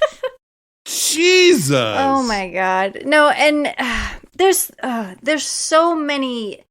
There's one thing in this movie that I think was done very well, and that's the opening shot. I think we get that alien head queen fake out that's the satellite. It's okay. I thought you were going to say the actual alien queen because it's the last time we ever see a practical queen. Yes. No, that whole. I thought they did a great job. Whole setup is very cool. Yes, I thought they did a great job of recreating pretty much exactly what she looked like, maybe even a little bit better than Aliens. They very faithfully recreated a giant puppet. Yes, and that blows everything else that we'll see in the rest of these movies away. Because it is practical, and you and I are both marks for practical effects. And here's what I think. I think there are good ideas in this movie, there are bad ideas in this movie, and then there are silly / stupid ideas. Yes. Here's a good idea. I like the idea that, yes, the premise of an underground frozen pyramid, whatever. The human beings inadvertently triggering a process. Yes. It's going on around them and they're unaware of it throughout the first quarter of the movie. I thought that was pretty clever. Yes. I thought that was an interesting little thing. Yes. I think the ever-changing formation of the pyramid, so it's almost like just a constant maze or a puzzle. I thought that was interesting. The mostly practical queen, like we said, I think it's good. I actually like the idea of a human being teaming up with the predator because what we know, as we've established, is they have a code. Yes. So it's not against character because they're not just killing to kill. So when shit starts to get real, if they can find a strong ally, they're going to team up with that ally. Makes perfect sense. I thought, okay, that's true to that character. That's true. Here are the bad ideas. Predators using xenomorphs as a rite of passage for young hunters. Here's why it's a bad idea. If they have xenomorphs on Earth, why would they ever come here to hunt humans? Exactly. Because the xenomorph is a far superior killing machine. It's the perfect organism. It's the perfect organism. If we're to believe that all human civilizations have somehow stemmed from, they've all been influenced by the technology and the presence of the predator, and that these things have been here for millennia. Why the fuck would they ever hunt a human being in Los Angeles or in? And I think or the jungles of Mexico. Right? This was at the time when the whole pyramids are built by aliens thing was coming into popular culture. You have the meme, the guy with the weird hair, aliens, dude. You know, that whole thing. Right. So, I mean, it was capitalizing on that pop culture moment a bit, but they didn't think it through and like the greater replications of making that canon. Yeah, it doesn't make any sense. No, not at all. And makes no sense whatsoever. That's what everything in this movie. Nothing makes sense. They'll introduce something or say, "Oh yeah, this is a thing," but if you think about it for a second, it makes zero sense. Yeah. No, it really doesn't. And I'll give you another example of that. The ticking time clock element of this is, well, we got to get out of this pyramid and we got to do this. We got to stop these creatures from getting out of this pyramid. Yes. We got to survive. So the lady and the predator are going to team up so they can survive. But we got to get out. We got to stop them from getting out of here because otherwise they'll take over the world. Yeah. Okay. Here's what we know. Xenomorphs can be burned and they can be frozen. The entire premise is that the queen is in frozen cryogenesis. Yep. Cryogenically frozen. Yeah. So at the very least, if you freeze them, they're going to slow the fuck down. And I just keep thinking about the thing. No dog makes it 1,000 miles to the coast. You think that thing wants to be a dog? It wants to be us. Yes. They've already established that they're in no man's land. It's 2,000 miles or something like that away from the next installation. Yeah. Not even a city. And just like a lab somewhere.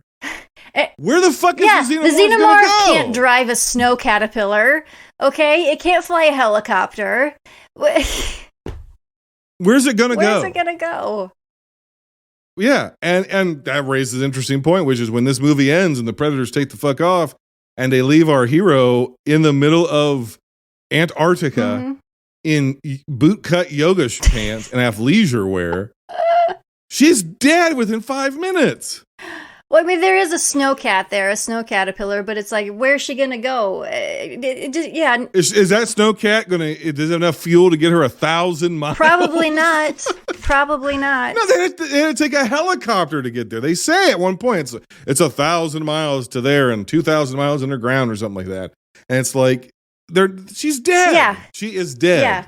Well, and this movie destroys so much lore from the first two movies. That the predators are coming here because they want a challenge, they want to gather their trophies, and they come about every 7-8 years, whatever. Well, in this one, they're showing that they come every 100 years to do this ritual thing because they talk about the whaling station where they set up base, and they're like, and everyone disappeared 100 years ago. So you think, oh, they took those people and made them part of the ritual to create aliens. But when they go down into the pyramid to the sacrificial chamber, it's these Aztec mummies and corpses. It's like, wouldn't the whaling people corpses be in there?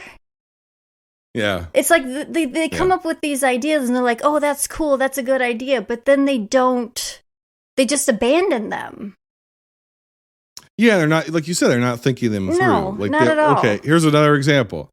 The idea of, the alien skin, the alien exoskeleton protects it against its own acid blood. Yeah. So if you could make some kind of armor out of that, it will protect you against, okay, that's fine. The way that they execute that is they just have her with a hand puppet. Yeah. She has her hand just fully in the head of one of these things, and it looks so fucking goofy. And she's just running around with a fucking hand puppet of an alien. Yeah, and it looks so stupid. You're like, you couldn't think of anything better than this. She can't shield her entire body with that thing. It's no. No, it's relatively useless. Yeah. Is this more of an alien movie or more of a predator movie in your mind? Man, I think just aesthetically, it's more of an alien film, like the way it's shot and things like that. And I don't like what they did with the predators. I don't. They changed up the design a bit. They're bigger, they're bulkier. Yeah. And they don't use them and their tools enough. We get a few of the weapons and things like that, but we don't get this hunter stuff or anything like that. There's not a lot of the infrared vision. And why does a predator want to be in the cold? I guess we're to believe that when they built this pyramid, it wasn't cold because there was a civilization there, and then it froze over at some point. I don't. Yeah, I don't. Why get keep it. going back? Yeah, why? It's slapdash together, and I think the movie suffers from the problem that a lot of sequels have, which is either, and you kind of touched on this in the last movie, Either we watch characters learn things we already know because we've already seen the other movies, which removes any tension or mystery, right? So I'm just wasting time watching characters get caught up to what I know before the credits even roll, the opening title sequence. Or the characters know what we know and they shouldn't. Yes. Because they've never experienced this. They didn't watch the last movie. And that just strains our belief. And that's a big problem with sequels. And the way that Cameron overcame this with Aliens, and it's a miracle that he did, was he changed the premise. Yeah. He changed the setting. He changed the genre. He added changed the genre. He added new information.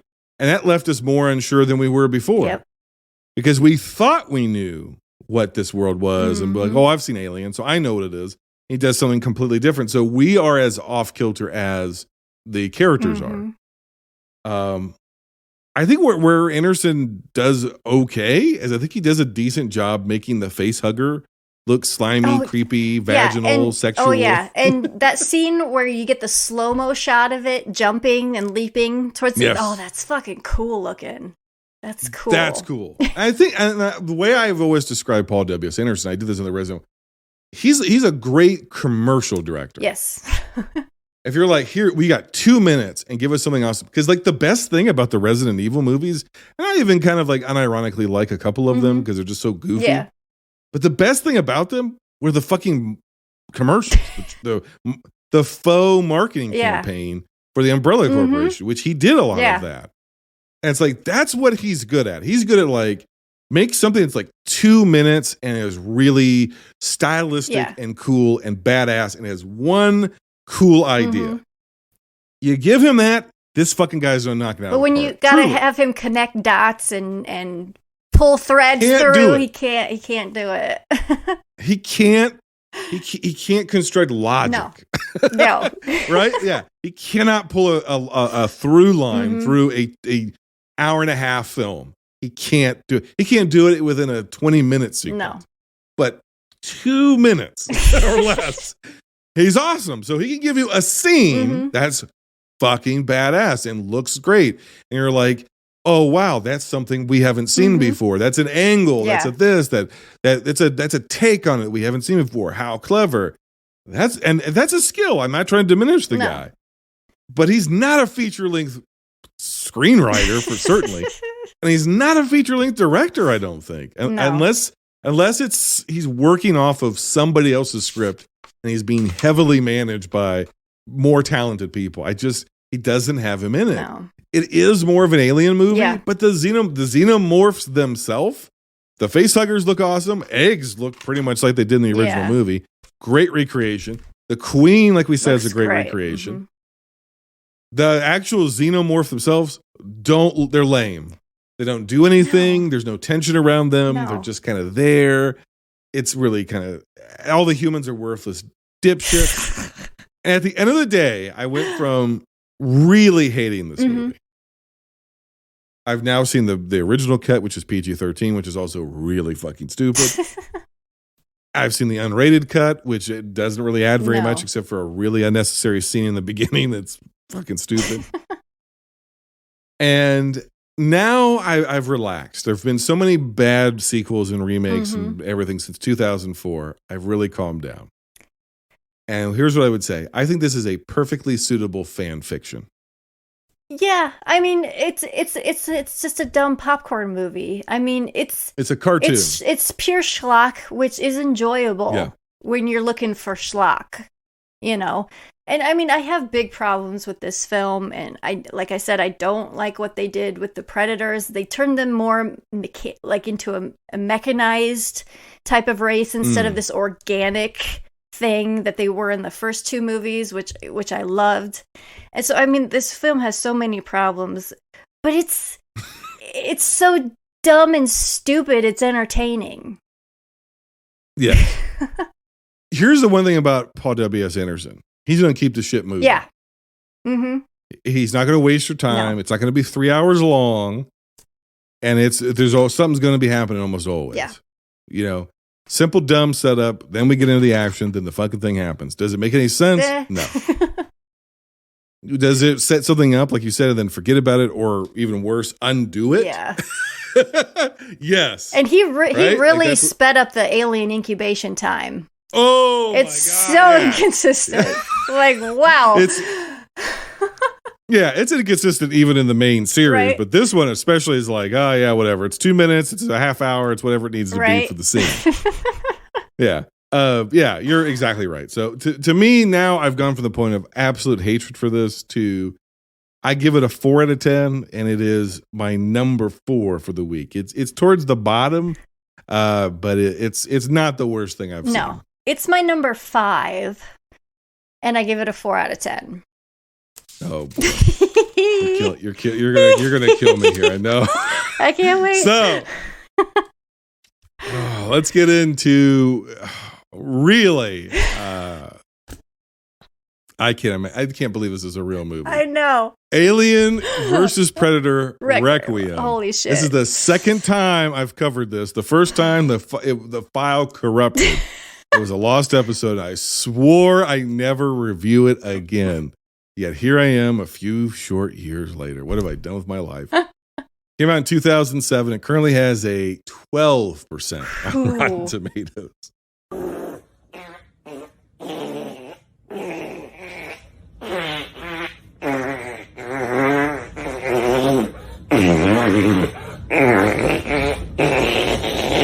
This film was directed by the brothers Strauss. And if you're like, who? Right? Exactly. It was written by Shane Salerno, who is the writer of Avatar 4. And 5. Blows and my 6. fucking mind. And 5. Oh my God. Yeah. It is based on the alien characters. Not really. It's based on the Predator characters. Not really. These motherfuckers released this on December 25th, 2020. Christmas 2007. Day. Holy Christmas God. Day 2007.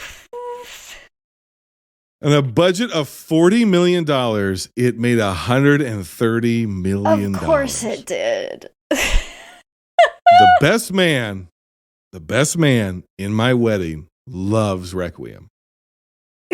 I am divorced. And I blame the failure of my first marriage entirely on this. Him. Oh my God. He cursed it. Choosing a best man with such piss poor taste. Oh my God.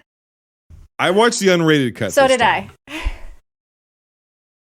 We have a little something here called the Anti-Vault. The whole purpose of this is to find those movies which are most worthy of our audience's time and most worthy of preservation for all time. Yes. And at the end, we have our last movie standing, and things go into the vault as voted by our listeners and as defended by film critics and reviewers like you, Lindsay. Everything else is going to burn in a cinematic, apocalyptic lake of fire. But there are some movies so bad that they need to be sent straight to movie hell before the final judgment day. They need to be quarantined, sequestered, removed from existence, film canon, film history, existence. I'm nominating Alien vs. Predator Requiem for the Anti-Vault. I've got 42 minutes in this movie, and the movie had already run out of plot. It had run out of steam. It had run out of ideas. There are 58 more insufferable minutes after the 42-minute mark. And all you're left thinking is, how did two major franchises end up like this? Yeah. Directed by nobodies. Written by nobodies. On a shoestring budget. Shot in utter darkness. Oh, it was so dark. It was so dark. Fucking lit. It was the sun was actually out yesterday, and I was trying to watch this like in the mid afternoon. I'm I can't see anything. I can't see anything. You have to wait until the darkest part of night. You have to draw your shades like a pervert. You have to turn all your fucking lights off, because I'd already been down the road, Lindsay. I've done this once, so I had to do it again. So that's what I did. I waited until it was like 2:00 in the fucking morning, and I just got it as dark as possible. And you still can't see shit. You can't see this T-Rex looking motherfucker pred alien, god-awful dog shit fucking design. It's a creature that is like somehow is a hybrid of the Predator and the alien. Cool, that's fine. But it looks like a fucking dinosaur. Right. And on top of that, it injects Xenomorph It's some kind of is pseudo queen thing going on there. down the throats of pregnant women who are already pregnant to have rapid gestating xenomorphs. But when the belly bursters come out, they're just fucking regular chest bursters. I mean, there's like 3 or 4 of them, but they don't even have the mandible. No. So how does a hybrid creature produce a purebred creature when the entire premise of the xenomorph is that it is genetically modifiable? Yeah. It takes on. This has been established since the 70s, Yes. the original premise. It's son of Cain. Yes. It's Cain's son. It looks like a man. The original design, as you know, has a fucking human skull in there. Mm-hmm. When you look through the translucent dome, it's a human skull that's inside of it because it's part Cain. Yes. It's part human. It mixes with whatever it gestates in. If there's a hybrid version of it that's also predator, and then it fucking impregnates an already pregnant woman, and I guess they're just eating the babies inside of them. I don't know. And then it fucking bursts out of them, and it's just a regular xenomorph. Then what the fuck is the point? There is no point. The point of this movie, and I had a lot of fun watching this movie because, like I said before, I love bad movies. No. And just the fact, okay, this movie introduces people just to kill them. Oh yeah. Oh yeah. Like the two. There aren't character. There are no characters. No, in this movie. there's people that exist just to be killed. That's it. And the humans are inconsequential to this film completely. They don't matter. Yes. The predator's killing them. The predator alien is killing them. They're just getting in the way. They mean nothing. Nothing. Yet the movie doesn't. They mean absolutely nothing, Lindsay. But the movie spends 42 fucking minutes setting up about this lady coming back from Afghanistan and her daughter. They're setting it up. It's set up like a disaster film where we meet these little pockets of people and they've got their own little dramas going on, and then at the end they'll team up and only a few of them will survive, and there's this weird romance and but that just completely the girl's falls dating apart. the bully. The girl's dating a bully. Oh God! And the nerd brothers, whatever. And the nerd brother has an older brother who's been in trouble with the law, but he's coming back to town. But and is friends with the cop for some reason, and his name is Dallas. Oh my God! Get it? And then I when this happened, my significant other watched this movie, and when they said that this character's name is Dallas, her response was, "How dare you?" Right. She was like, "How dare you?" And then the computer sounds like Mother from the Nostromo. This is happening in the 2000s, and it'll be 200 years later. Right. Like, oh man, just everything about this movie is where I said Alien versus Predator. If you can accept it as like passable fan fiction, it's fine. This is bad fan fiction. It's bad. This is a fan fiction script that somebody puts up on the internet, and it's like, oh, I fixed the franchise, and it's like goes up on a forum somewhere, and you go, this is ridiculous. And again, 100% of the responsibility falls at the feet of 20th Century Fox. Yes. Because this isn't even in the same league as Alien versus Predator. No. It's so much worse. It's so much worse. And that movie made money. Yeah. And they turned around and were like, well, we're going to make another one because that movie was successful. And then they went and they got less talented people again. I don't understand. I don't understand. I don't understand. Who is steering this ship? I don't know. I don't think anybody is. Okay. I enjoyed this movie just because I liked watching all these people die. Could you see them die? I thought their deaths were uninteresting. Oh, we kill a kid. Oh, there's gore. Oh, there's this. Oh, there's that. I don't give a shit if it looks awful. I can barely make it out. I don't care about these characters. There's no tension. There's no stakes. And none of this. This feels like a fake movie. This feels like a fake movie. It is a fake movie. It's a straight to DVD film. I don't understand it. Like what is the Asylum that does those ripoff movies? It feels like that. Yes. It feels like that. Yeah. Now let's accept this movie into canon ever so briefly. If Wayland Industries and Utani Corp have encountered and retrieved predator technology, right? Why would they give two shits ever to finding and recovering a biological specimen from a species so volatile and primitive as the xenomorph. Exactly. One has weapons and faster than light travel. Yep. The other is basically space age. Yes. Why the fuck would you be like, oh, well, we got to get to that moon and we gotta go get them eggs because we're going to make a weapon out of it. You got goddamn space lasers. You got a fucking space cannon. You got technology.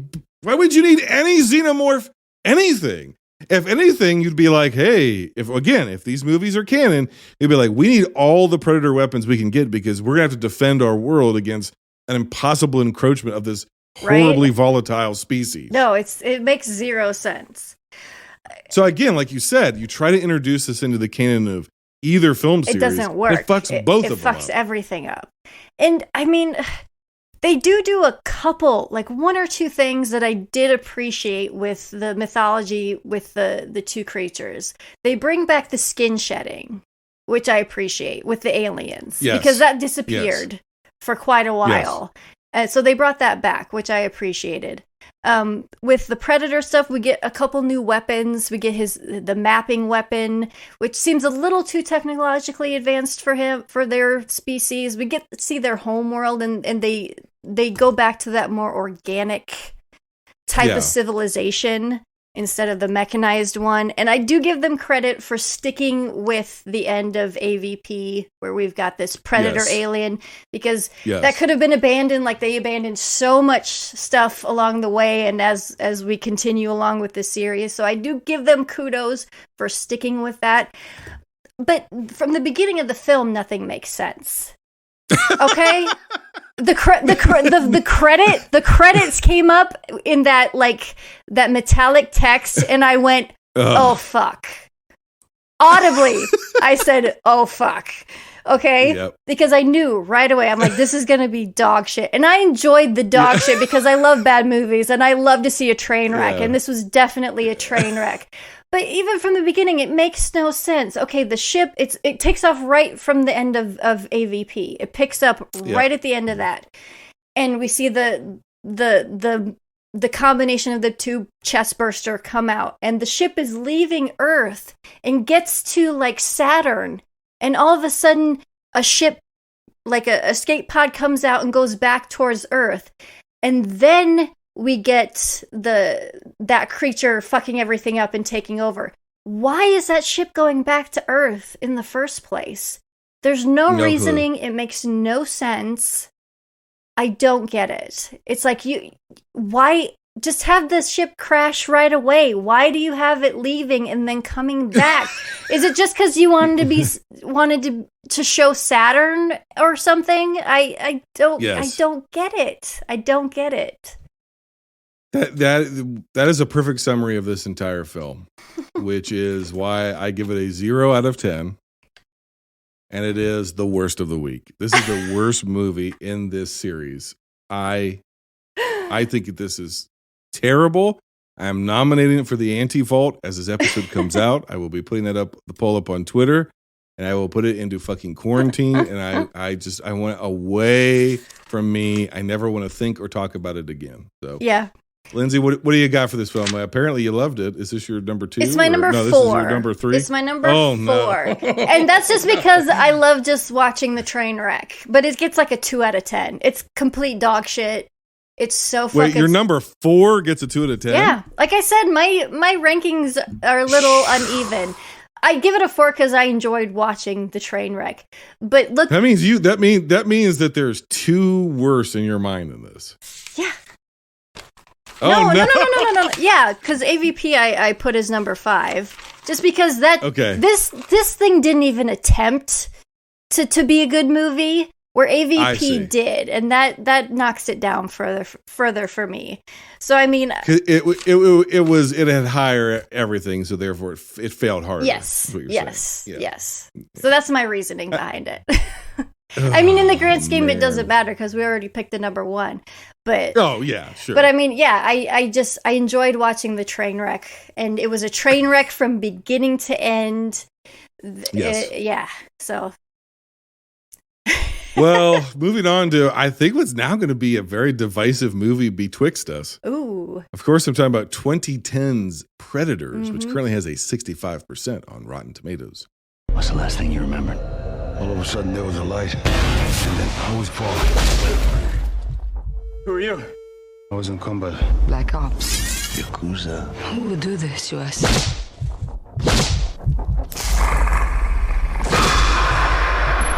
We're being hunted. This planet is a game preserve. And we're the game. Predators. Predators was directed by Nimrod Antal. It was written by Alex Litvak and Michael Finch. It is based on characters by Jim and John Thomas. It is the triumphant return of Topher Grace, last seen in Spider-Man 3. It is the triumphant return of Walton Goggins, last seen in Ant-Man 2, Ant-Man and the Wasp. And it is the triumphant return of Larry Fishburne, last seen in Nightmare on Elm Street 3, The Dream Warriors. This film was released July 9th, 2010, on a budget of $40 million. It again made $127.2 million. Dangerous killers, fine, they aren't the most cold-blooded ones on the planet. I've got The Expendables in space, or Walton Goggins doing Walton Goggins shit. I got a lot of different thoughts right off the top. Mahershala Ali is in this movie, which blew my mind. I saw it back in the day. The cast is crazy. I didn't know who he was at the time. So then I'm like, oh, wow. Then now I know who he is. He's one of my favorite working actors. I'm like, oh my gosh. Where is Adrian Brody after he made out with that 15-year-old at the Oscars? What happened to him? He just went a little too crazy. Because, I mean, he's a method actor. Like, yeah, uber method. He doesn't work anymore, does he? No, he does a lot of those straight. He's in the Bruce Willis category now, where he's doing these just churn them out direct to DVD things. I've seen him in a couple of those. So yeah, That's he not just good. After he won the Oscar and stuff, he just nosedive. My first note is, thank God I can see. Yes, it was like a miracle. Yes, you can see everything. The first 35 minutes of this movie just flew by. And my question to you is, did you find yourself caring about any of these characters? It was tough. It was tough because they're all just pieces of shit. Yeah. They're all pieces of shit. Yeah. I liked some of them. You know, they were interesting. They had personality. It reminded me a lot of the first one, where each one kind of has their own thing. They got their own personality.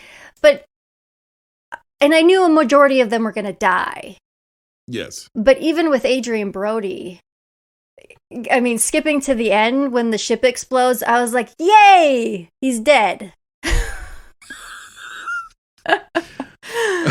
Okay. I was happy that he got exploded in a ship. I mean, it turns out not to be the case, but no, I did not really care for. I had no investment in any of the characters at all.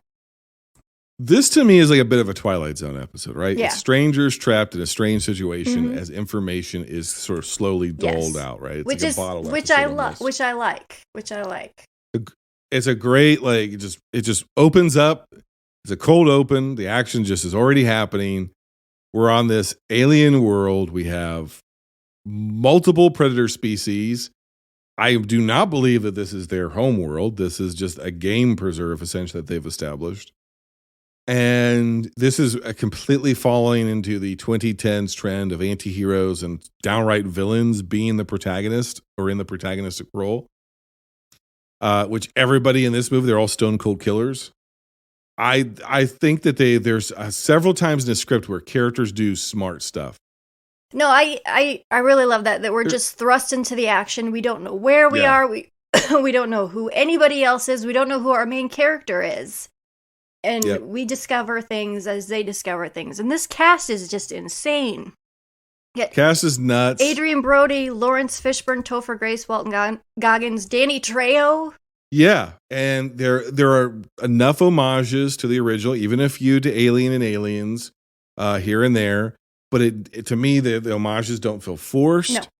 No. I think where the movie kind of falls apart is I think it drags in the middle. Yes. I think once we get to the Lawrence Fishburne stuff, it just grinds to a halt. And I don't think that stuff really works all that well. I don't think Fishburne's good.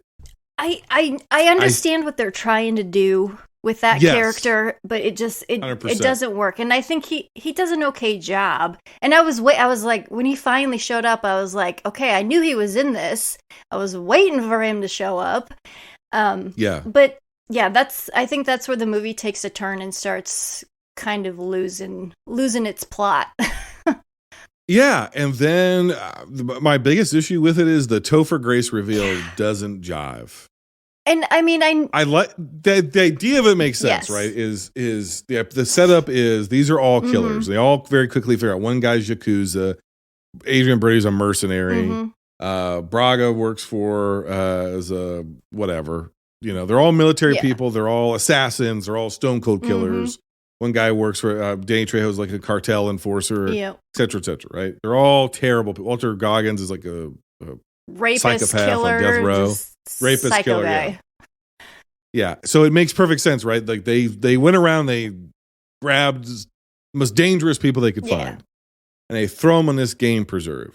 And I like the planet, and I like the slow reveal that this isn't Earth, this isn't whatever. Like I like when they get to the cliff and they look out, and there's like the sun hasn't moved, and like there's like 5 moons, and weird planets, and I like all of that. I like the Predator, the war dogs. Yes. I think they look great for the most part. They get a little ropey in some of the CGI at a certain part, but I like their design, their overall design. I like them. I like that what they do with the Predators. They make them more hunters again. Yes.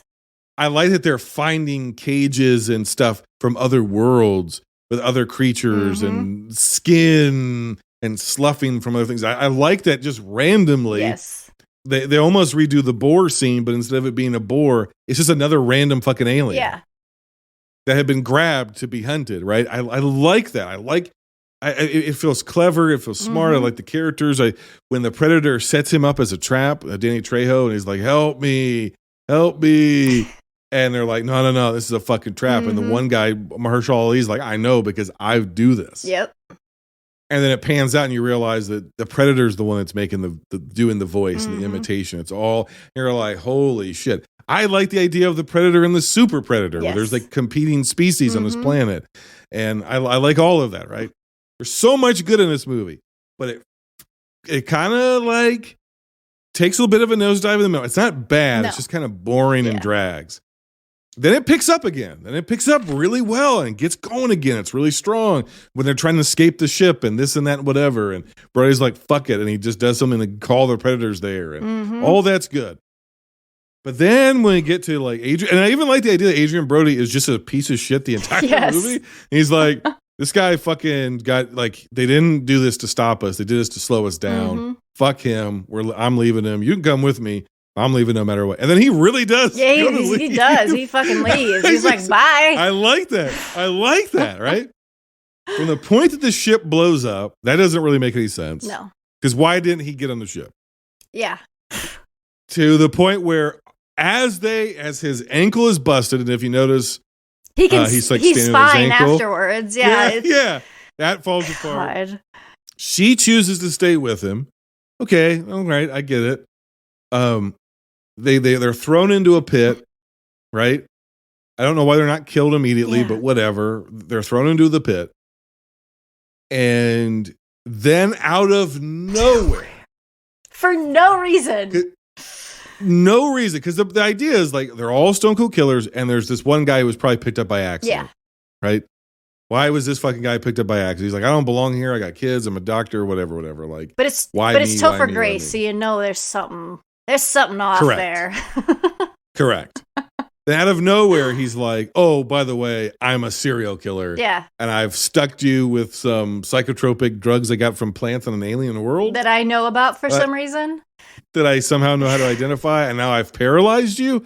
and I'm going to like slowly kill you and you're going to feel everything, but you're not going to be able to do anything. Like, why is that the time where he's like, and all of a sudden his face is crazy, his eyes are going in two different directions. He starts going off on the soliloquy like I'm like the predators because we're like these awesome killers and that's all we're consumed by is killing other things. It's like they're gonna kill Earth. You too, dude. They don't give a fuck about you. They're not gonna identify with you. They're just gonna kill you. What doesn't work about it is he comes off as so normal. Yeah. The idea is if this guy is this unhinged, he never could have passed for normal. No. He passes as such a normal guy. And then he goes so crazy where he's like, I'm a monster and and I'm a freak on Earth, but here I'm just like everybody else. I like it here. I want to stay. Well, first of all, you don't have any option. No. Nobody was forcing him to leave the planet. He could have just been like, I want to stay here. Yeah. That's number one. Number two, they don't know Adrian Brody's plan. So they don't know that he's getting a ship to get off the planet, really. No. Because he negotiates that with the smaller, more traditional predator. He's like, look, I'll cut you loose. You get me on a ship and get me the fuck out of here. And again, I do like this. Hunter's code. Hunter's code. And, whatever. The predator's like, yeah, fine, sure, right? The trapped one is like, okay, it's fine. I'll fucking hack this ship. He sets the coordinates to Earth, right? Yep. He shows him. He's like, I'm sending you to Earth. Get on the fucking ship. Get out of here. And I'm going to stay here. I'm going to kill these, whatever, this other species that have been fucking torturing me. And cool. Got it. I even like the other idea where the bigger predator beats the weaker one because he's been fucking crucified for however long. And then he blows up the ship. He's like, fuck that. I'm going to just blow the ship up. That's fine. Adrian Brody should have been on that ship. He should have been on that ship. Why? I understand what they're going for. And I'll even say this. When they flip it around and he does the Arnold thing, but not just with mud, but when he realizes they hunt by heat. Yeah. So he sets everything on fire. Yeah. That is clever. It is. And it's fucking awesome. And he's just like jumping out of the flames and like cold cocking the predator with like a log and shit. I'm like, this is good. This feels like a Predator movie. But with the logic of what they've presented to us, he should have blown up on the ship. Yeah. It's almost like they put in like 2 or 3 wrinkles too many at the end to be too clever when they were doing a good enough job. Yeah, no, and it's a little sexist, I'm going to say it, because yes, that girl, she's obviously very capable because they wouldn't have brought her to that planet. She should have been the one doing the fire camouflage stuff and killing the predator and be there by herself alone on the planet and seeing all the parachutes come down. That would have made for a better ending for me. But we had to have the hero moment with Adrian Brody, who's been a dick the whole time and not cared about anyone the whole time. For some reason, he decides, nah, I don't need to go home and I'm going to stay here and I'm going to save you. It just doesn't make sense. I think you're right. I think they should have pivoted to Alice Braga's character. Yeah. I think that she should have been the one. Because the rest of the movie, to the movie's credit, she's capable, she's smart. She's level-headed. She still cares about people. She's the redeeming person in this group. Yes. She's a soldier, not necessarily. She's a killer, but she's a soldier, not necessarily a just loose cannon psychopath like the rest of these people. Yeah, including Adrian Brody, right? Who's just purely killing for money and has no, like you said, no redeeming quality. I get the idea of like, well, him going back kind of redeems him, this, that, whatever. We didn't need it. Well, and there was no clue that he would do that. That's it. There's no seed planted for that. And that's the same thing with Topher Grace's character. If some of the other psychos would have called him out, like, hey, you're fucked up too. If there would have been a scene like that where like Walton Goggins kind of clocked him a little, but there was nothing like that. So it was just out of left field, and so it didn't work. I get what they were going for. It's just like, it's like one twist too many, right? Yep. It's just like, it just didn't, it like the movie, sad to say, like the movie is strong enough without it. You didn't need it. So but overall, what really surprised me is I remember like thinking when I saw it when it originally came out, I was like, that's all right. It's like, it was fine. I really liked it this time. I did Despite its flaws, and here's the thing. I think it's the smartest sequel we've ever gotten. Yes, it is. Because it's The Great Escape meets Die Hard meets the original Predator or something like that. And they actually had a sequel idea for this, which was it was just going to pick up, and Braga and Brody's character were going to find another ship and hijack it. And then it was going to be like Die Hard on a Predator ship. Oh, that's cool. Where they had to survive on this large ship that's full of predators. And they're hunted on the ship. And I feel like the first part of the movie would have been like continuing with that like Great Escape idea, right? And then like the next part of the movie was going to be like Die Hard on a Predator ship. And I was like, and you know, Robert Rodriguez produced this, and they got the direction is good again. And the cinematography, it looks like a real movie. It looks like a real movie. It feels like a real movie. Like you said, the cast is great. And I'm like, shit. Like I know it didn't like, it made money, but it didn't really like perform great. I don't know why they didn't continue in this direction. I know, and I think it does a good thing because the Predator world has been semi-established, and this just tells another facet of it. It's like it's not a main through the Predator lore. It's like a side story, which I think is a cool idea because you can play around with so much different things without fucking up canon or really changing what the Predator is at its core. And so I think that's the biggest thing going for this movie. Yeah, and the thing is, it doesn't answer all the questions. No. Like for instance, this game preserve, right? We've established there's like two species of the predators in this movie, right? There's the super predator, they're bigger, they're whatever, right? We don't even really have an explanation as to why they are. Then there's the smaller ones, which are the ones we're familiar with. Is this game preserve set up by the larger ones? Is it like a divergent civilization to where it's like, we're not going to these fucking planets. We're going to take the creatures from the planet. Because you think about rich people, right? Rich people don't go, and for the most part, they don't go hunt in real places. No. They go to game preserves. It's called canned hunting. It's where you pay a fee and you get to shoot a giraffe. You're guaranteed. And that's kind of the sense that I get for this, right? Is that I think the super predators are like, we're not fucking doing what our cousins do. Yeah. Fuck the poor.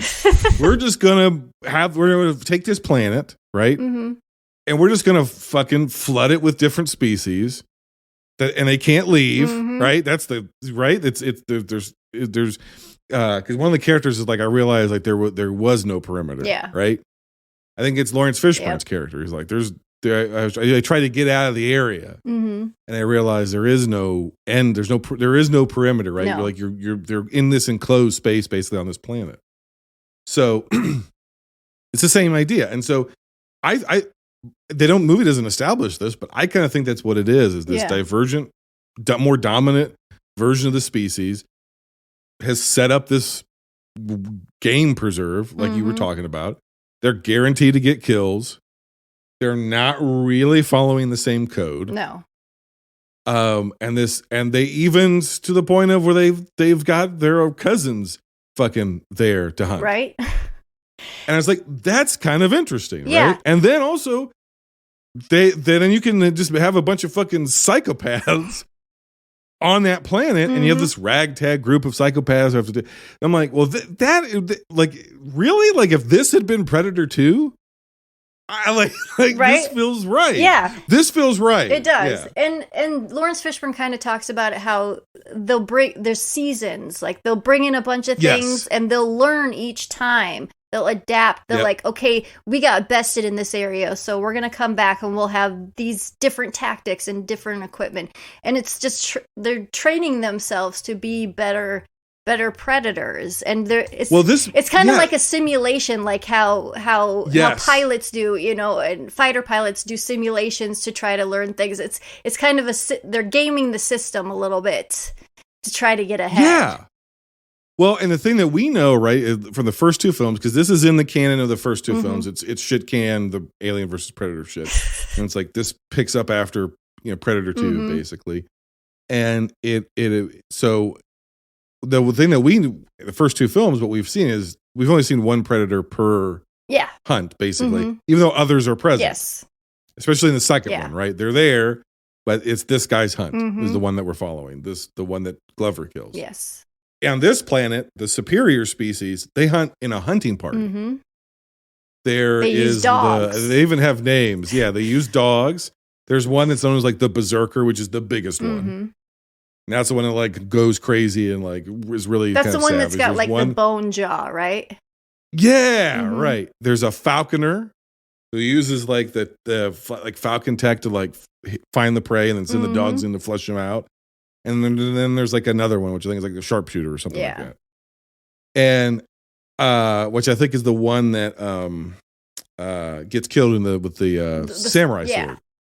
Which was great. That's such a good scene. They just both die. Yes. I was watching it, I was like, okay, here's what they did.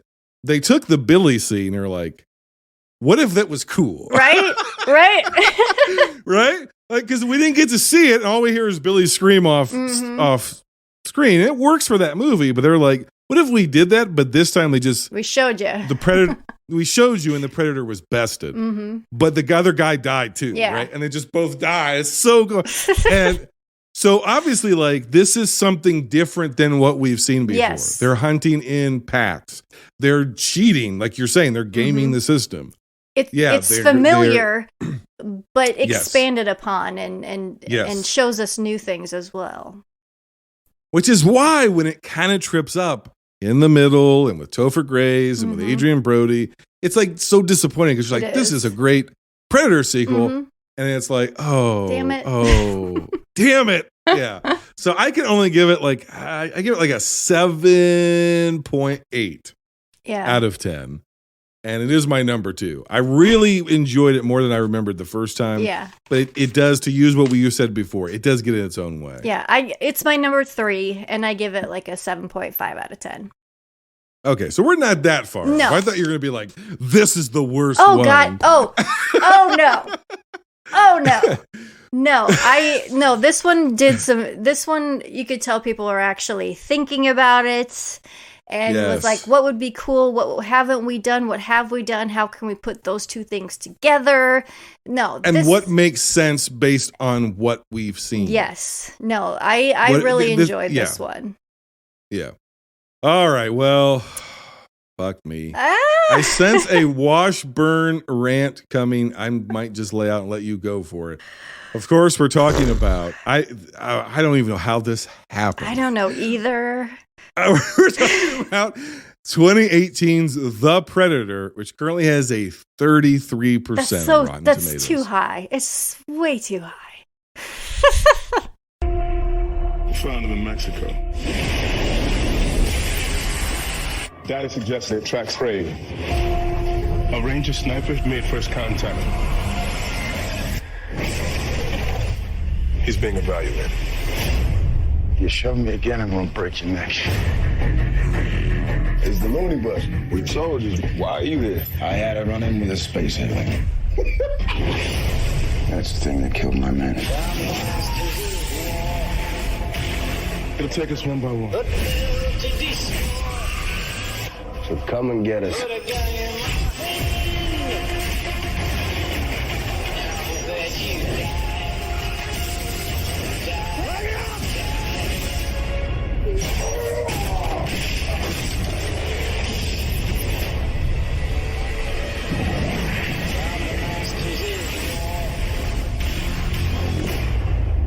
This film was directed by Shane Black. Yeah. It was written by Fred Decker and Shane Black. It's the triumphant return of Boyd Holbrook, lasting in Logan. It's the triumphant return of Olivia Munn. We will get to her. Lasting in X-Men Apocalypse. Ooh. This film was released September 14th, 2018, and a budget of $88 million. God. Where did that money go, Lindsay? Not the special effects. No. This movie made $160 million. Oh, my God.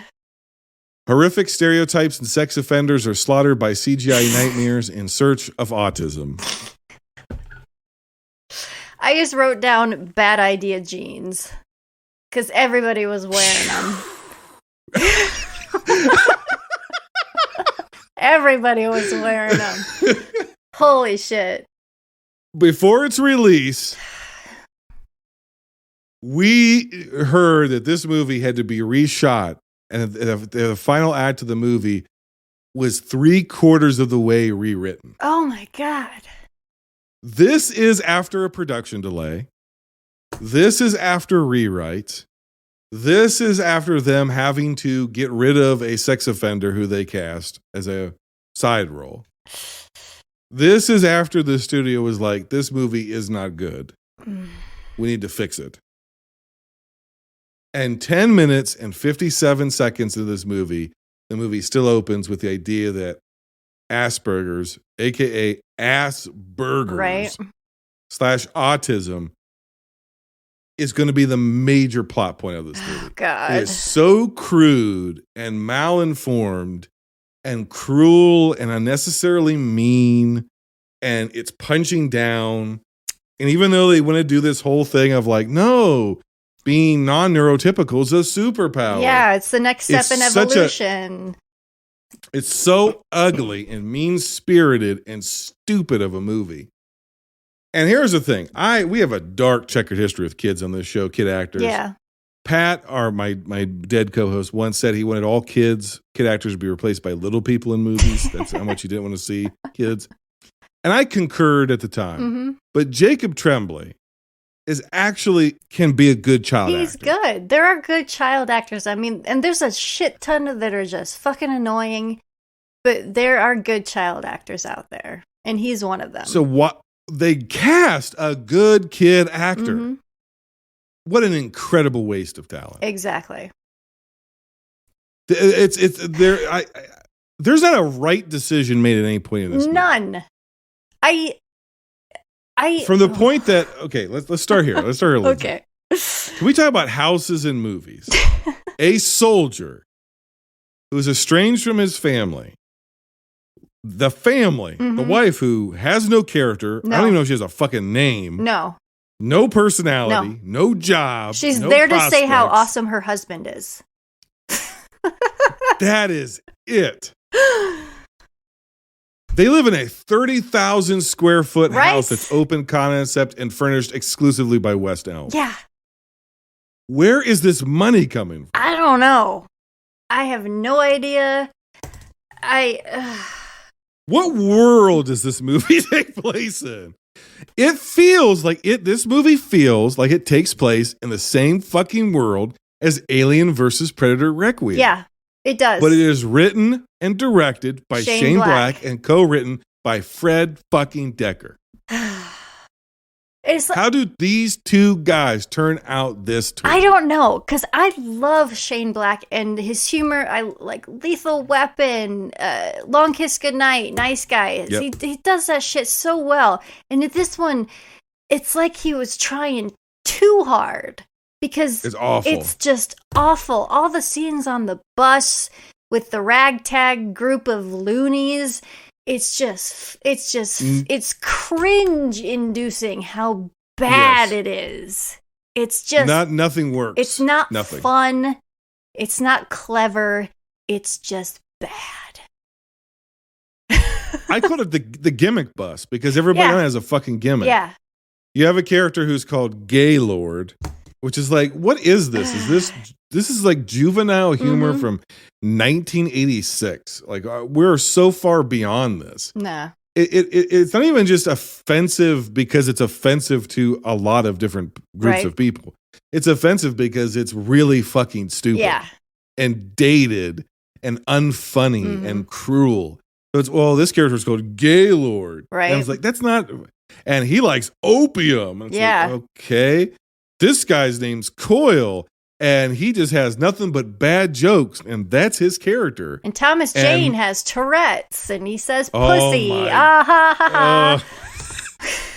Lynch is a pyro. Nettles is the Bible boy, which never factors into his actual character at all. And it's like, and then I understand it's fun when the ragtag group each has their own personality and little thing. Yeah. But this is distorting it through the funhouse mirror where it's try hard, cringy bullshit. Yeah. Yeah, it's well, what's mind-boggling about this is Black and Decker. Yeah, I said it. Black and Decker are masters. This is what they're known for, right? Of creating, especially Black, creating dynamic characters who are typically one-dimensional stereotypes, but he does something more interesting with them. Give you a classic example of this. Martin Riggs is the devil may care, devil may cry. I don't care, whatever, hot Death shot wish. cop, right? Death wish. This guy's got a death wish, doesn't care, blah, blah, blah, blah, blah, right? So really what it really is like death wish, what he really is he's a riff on that template created by Dirty Harry. Yeah. Dirty Harry, Charles Bronson, all that kind of stuff. Or Charles Bronson, or any of those characters, right? He is that, like all these movies, they all borrowed from Westerns, but especially like their first couple Dirty Harry films, right? Where it's like, I don't want a partner, I don't need nobody, I take the law in my own hands, blah, blah, blah, blah, blah. Yes. The twist on it, though, is even though he's going to do some wacky shit, and even though he's going to do some crazy shit, how are we introduced to Riggs? We're introduced to him with a gun in his mouth, and he's getting ready to kill himself. He's such a broken man because his wife died, and that humanizes him, where he's not just a caricature. And these people in this movie are caricatures. That's the difference between old Shane Black or the premier Shane Black and the stuff that we're getting here. Here's why. If you ground your character in some kind of relatable, real pathos, and then you start doing strategically funny things or weird things or whatever. Like, okay, the perfect example is this: is First Lethal Weapon. It's the Christmas farm scene, right? The tree lot. He's doing the Three Stooges bit. He's doing this and that. It's 80s action movie, funny, ha ha ha, whatever. Mel Gibson, piece of shit. But we're going back to the 80s. Mr. Charming, this, that, whatever. Handsome guy, ha ha ha. He's kicking ass, taking names, whatever. We've already seen the guy wanting to die. We've already and there's already this semi-comedic conflict between them. But then that fucking scene, the tone of that scene switches because he's like, it's a he's like, every morning I wake up with a fucking gun in my head. I even got a special bullet saved for it. The only thing that keeps me from doing it is the job, man. It's just the job. And Glover looks at him and goes, "You're not like just trying to draw a pension. Yeah. You really are crazy, right?" And the drama of it, the humanity of it grounds the craziness of it, if that makes any sense. No, it makes perfect sense. You establish the character first, and then you can play with tones and stuff like that, but you have to keep coming back to some kind of reality. This does not do that. No, not at all. He is famous for being able to juggle tones. He's famous for being able to take typically one-dimensional characters and making them seem more human. He's famous for taking a character like in Long Kiss Goodnight of this one character, and you're in one type of movie, and it turns out you're in another type of movie. That's what he's famous for. He can't do it here. No, it's bizarre. It is, and just I was so confused by this movie because this is the first time I'd watched it. I hadn't watched it because I'd heard how bad it was. I'm like, I don't want to waste my time. And so finally sitting down to watch it, I was just flabbergasted because nothing made sense and things just happened for no reason and with no agency or anything, just nothing. And a great example of that is Olivia Munn's character, right? Jesus. Because even when things happen for no reason, even when they give a reason, it doesn't make sense. No. Why are you on this project? Because she wrote a letter to the president when she was 6 years old, which was later cross-referenced to some of her studies in genetics. Yeah. I'm just like... In what world are the letters of 6-year-olds to presidents being retained and put into some kind of database for an algorithm? Yeah, it makes no sense. And her character serves no purpose. She's there to give exposition and dumb exposition. Yes. For that matter. Her character could be removed from the film and it wouldn't change anything. What she's there for is not just, like you said, exposition, but it's this winking, crude, dated, unclever exposition where she's like, well, really, shouldn't they be called hunters? Yeah. And it's like, well, you get it because that's what the screenplay was originally called. Yeah. And her whole character is like, isn't this stupid? Oh, God. And this is, you and I have talked about this before. Mm-hmm.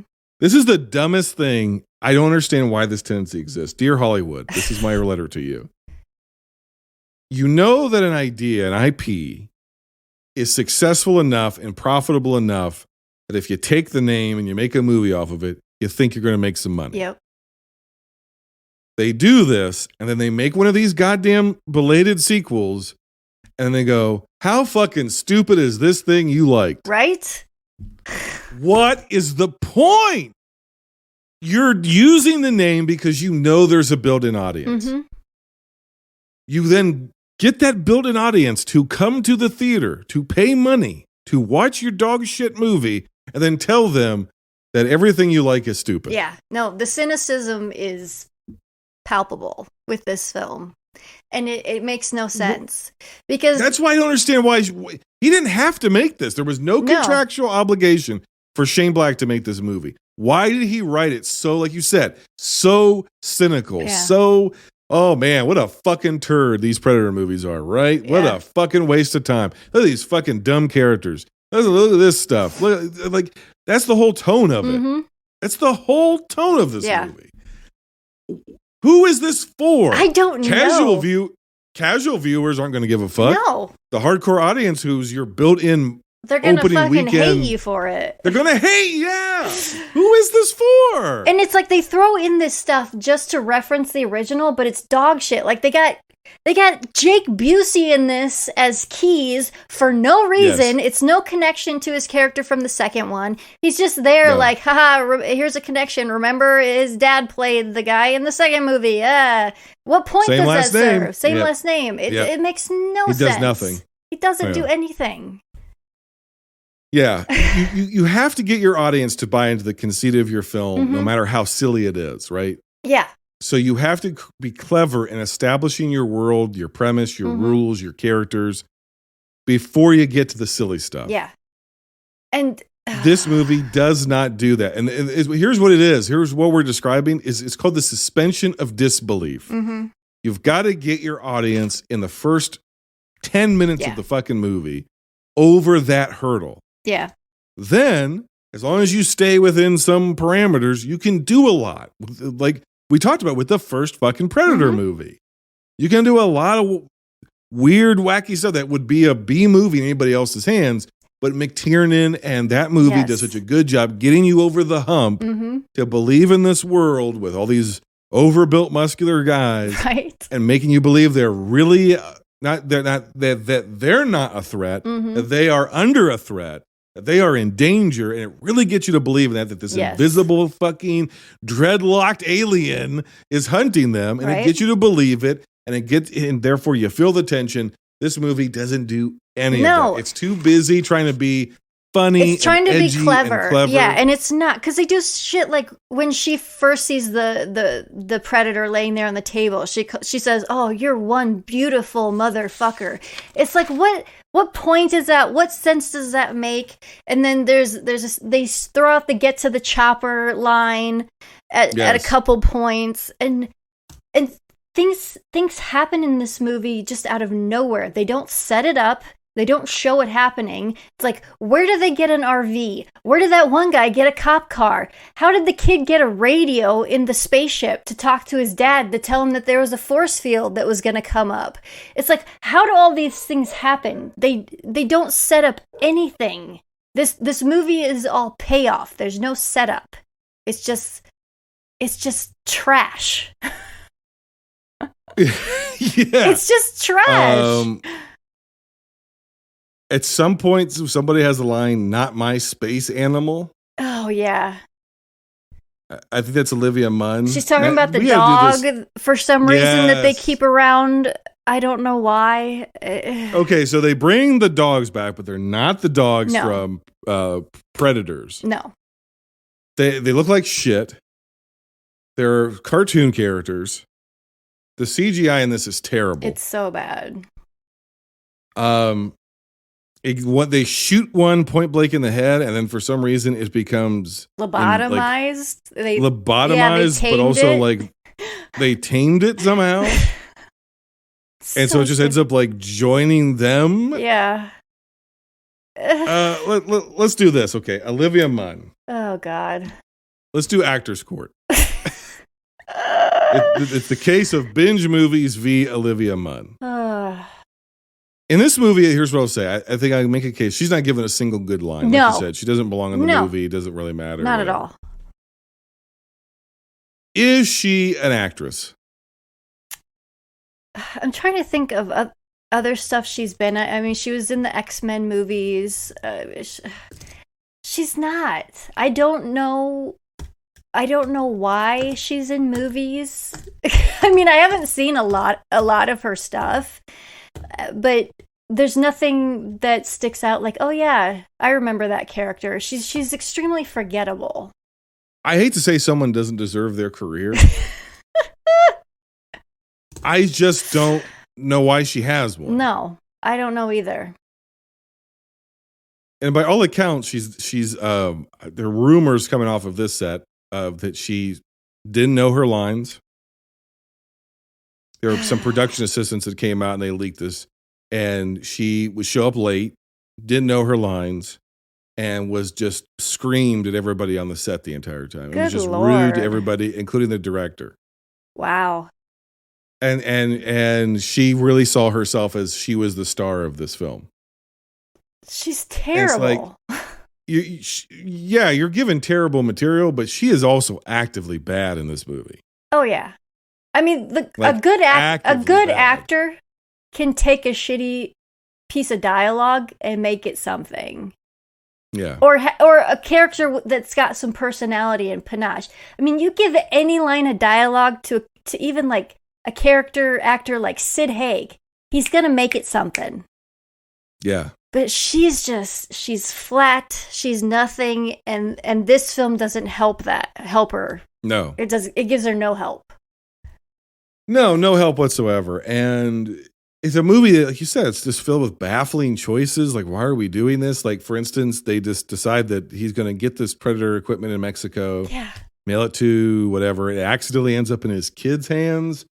It's Halloween, so the kid doesn't want to wear the cheap mask that, like, in 2018, what mom was going to, who lives in a mansion, right? Was going to the discount drugstore and getting a cheap Frankenstein's monster mask. And sending her child out alone to trick or treat. Enough autism that he's horribly bullied. Yes. And that teacher at the beginning should be fired. They pull that fire alarm and he leaves that kid behind. It's like you're teaching a special needs kid and you leave them behind when there's a fire alarm going off. What the fuck are you doing? There's so many this movie makes my brain hurt. He wears the Predator mask to go trick-or-treating, and then a random guy throws like an apple or something at him, and then it just blows him up and blows his entire fucking house up. Great explosion. It's a great explosion, but the decision to have Jacob Tremblay straight murdering a rando is a baffling decision. I don't get it. We're supposed to laugh. We're supposed to go, ah! Right? And I'm like, I don't know that that's funny. He just murdered a guy. What? And here's the thing. This movie is never good. There's never anything good about it. By the time we get to the baseball field, oh, God. The special effects, the direction, everything about it takes a complete and total nosedive. Mm-hmm. When you have characters slipping and sliding on CGI, glow-in-the-dark predator blood, that looks like it was hand animated. Yeah. And that's when we get to the shoot the dog in the head. And all they just all happen to arrive at the same ball field where the kid is, and there's everything about this movie. It's already bad. Everything about it goes straight into a new level of terrible. Just fucking awful. And another thing that this movie does is it tells. It doesn't show. Yes. All the time. Bingo. There's a scene where they first see the giant 11-foot predator killer thing. and I think it's at the ball field even. The GMO predator. Yes, the GMO predator. Yeah. And Olivia Munn goes, "Oh my God, it grew an exoskeleton under its skin. Did you see that?" And I'm like, "No, I didn't see that. What the fuck are you talking about?" And that never comes back at all. It's never referenced again. It's like, well, what does that matter? It doesn't matter. It doesn't matter.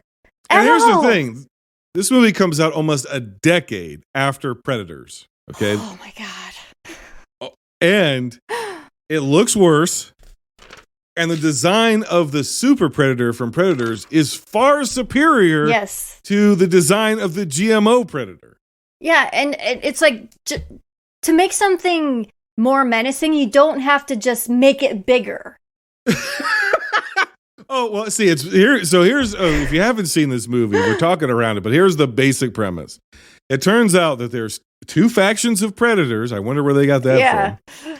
But now one's even bigger than the other big one we saw. And it turns out that when they're collecting our skulls and shit, they're not just collecting them as trophies. They're drinking our spinal fluid and they're getting our DNA because they're beginning to genetically augment themselves. And the way we figure this out is we capture one of the OG predators. Now, here's to your point. What doesn't make any fucking sense is Sterling K. Brown immediately says, "Oh, we think they're here to try to help us." Yeah. If you think that this thing is here to help us, why is it sedated and being held hostage in a fucking lab? Right? If it is here to help us, and here's the thing, you're like, well, we can't communicate with it. Bullshit, because later at the end of the movie, it turns out they've deciphered their language. There's a translator. Translator device. Why not ask him if you are under the inclination that you think he's here to help us for some reason? I don't know why they come to that conclusion. Why not fucking ask him what he wants? You can talk to him. Yeah. It makes so fucking sense. The predator that is here to help us save the planet from these GMO predators.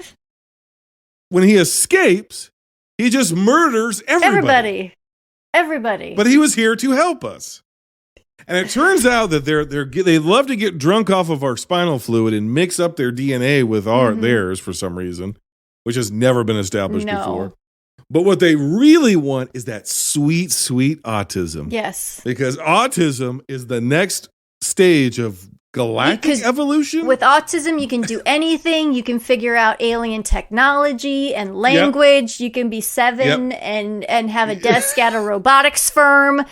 Yes. Nothing but you can do anything. Nothing but things. Nothing but great things. Autism is magic. Yes. And if you can get it inside yourself, then you could be fixed. And that raises my question. If this predator wants autism so bad, why does he not just get vaccinated? Oh, God.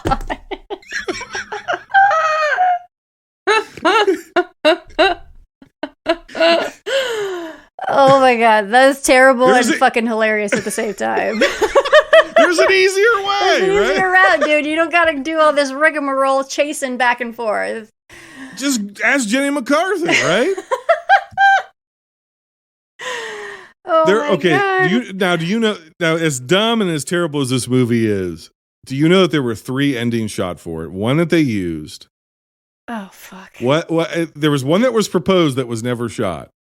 The way the movie ends is everybody dies in these horribly cartoony CGI ways.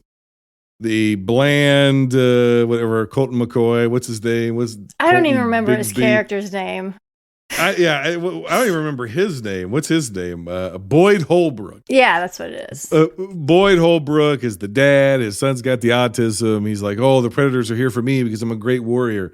And then, like you said, they don't show it to us. Olivia Munn goes, no, they're not here for you. They're here for your son who has autism because some people believe that that's the next form of human evolution. That's the exact line. That's the exact line. So they kidnapped the boy? And they're going to take him somewhere to get his DNA? I don't know. So they can give them all the GMOs can all get autism. It seems like if you have faster than light travel, you don't need autism. You're smart enough as you need to be. But so they've kidnapped this child with autism. He ends up getting rescued. They kill the predator. Blah blah blah blah. Then it just kind of ends very abruptly.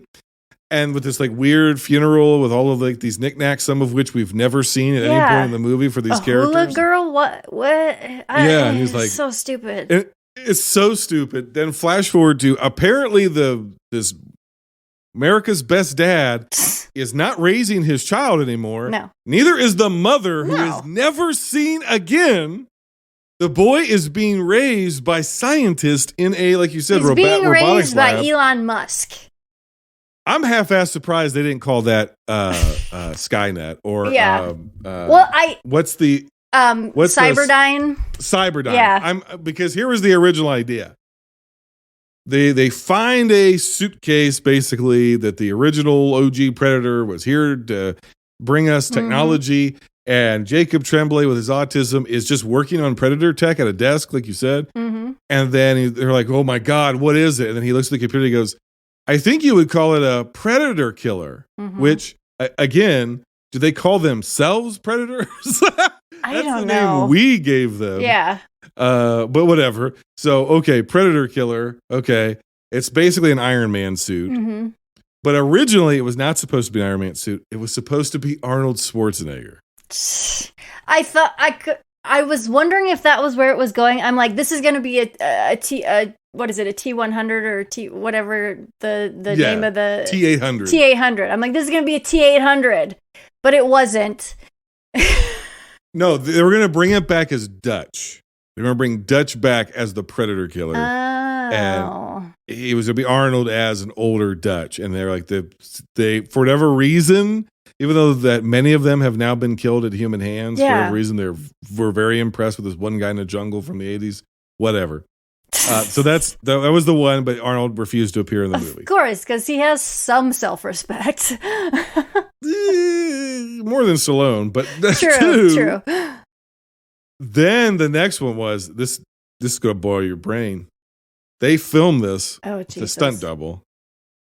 The pod opens, and you see this face mask looking thing, but it's technology, like an Iron Man thing, but it's in the shape of a face hugger.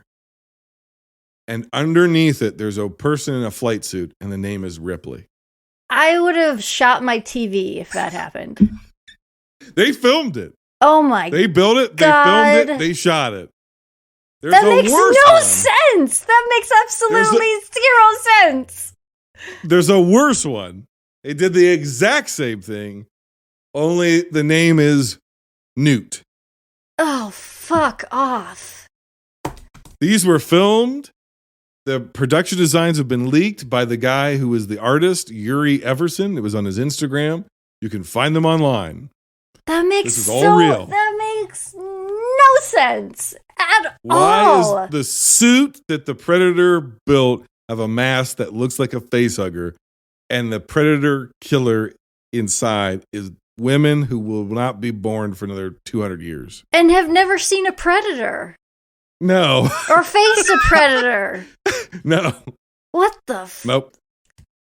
So the one they go with is this one where it just randomly gets onto like a random tech guy, and then the ending line is like, "Does this come in at 42 long, Bubba?" And that's how the movie ends. And it really is saying something about this film, where the ending they did go with, which was fucking shitty, was the best one that they came up with. Yeah. Good God. Is there is there anything else that you have to say? Any final thoughts about the Predator? There's just one. I mean, we've already talked about the worst stuff, but getting a little bit more into it is our main character just sucks. He just sucks. He's horrible. He's a horrible soldier. He's a horrible dad.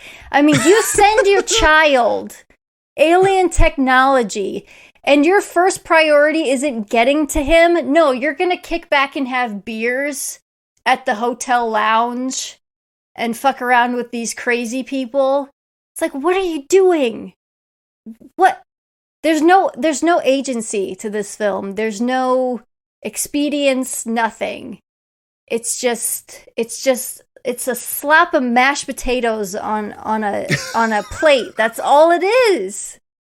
It's what is so weird about it is it didn't need to be made, and it didn't need to be made by these people. no.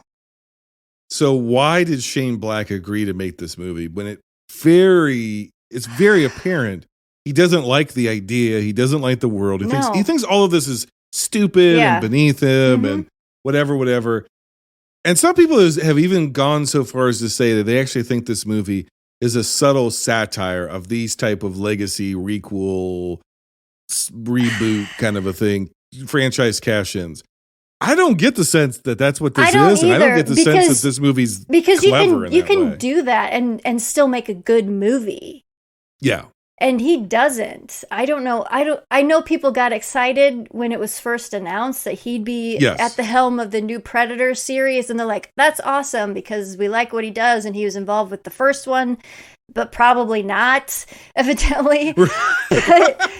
So I mean, he's got this connection to the original, so I think that's why people got excited, and then the studio was like, "Oh, people are excited, so let's just keep going." And I think he just didn't care, or I think he miscalculated what people really liked about the original.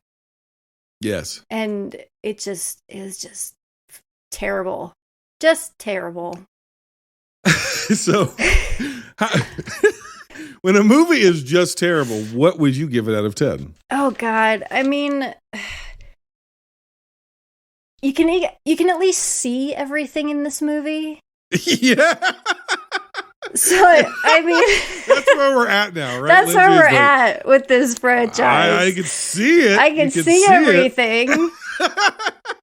I give this thing like a 4 out of 10. That's generous. It is generous. I mean, just because there is some competency technically wise. Like you can see everything, you can hear everybody, you can understand what they're saying. The shots are in focus. You can hear what everybody is saying. Yes. Sometimes in this movie, I wish I couldn't hear what any of them were saying. That's very true. Groan-inducing. Here, well, before I go to that, where does this rank for you? Oh, it's the worst of all of them. Yeah. It's the worst. Yeah. Okay, I had an internal debate because I'm like, Shane Black versus the brothers Strauss. Oh, Jesus. Right? Like you were almost talking about, like, well, this is a greater disappointment because there's more talent behind it. Yeah. I almost felt the same way here.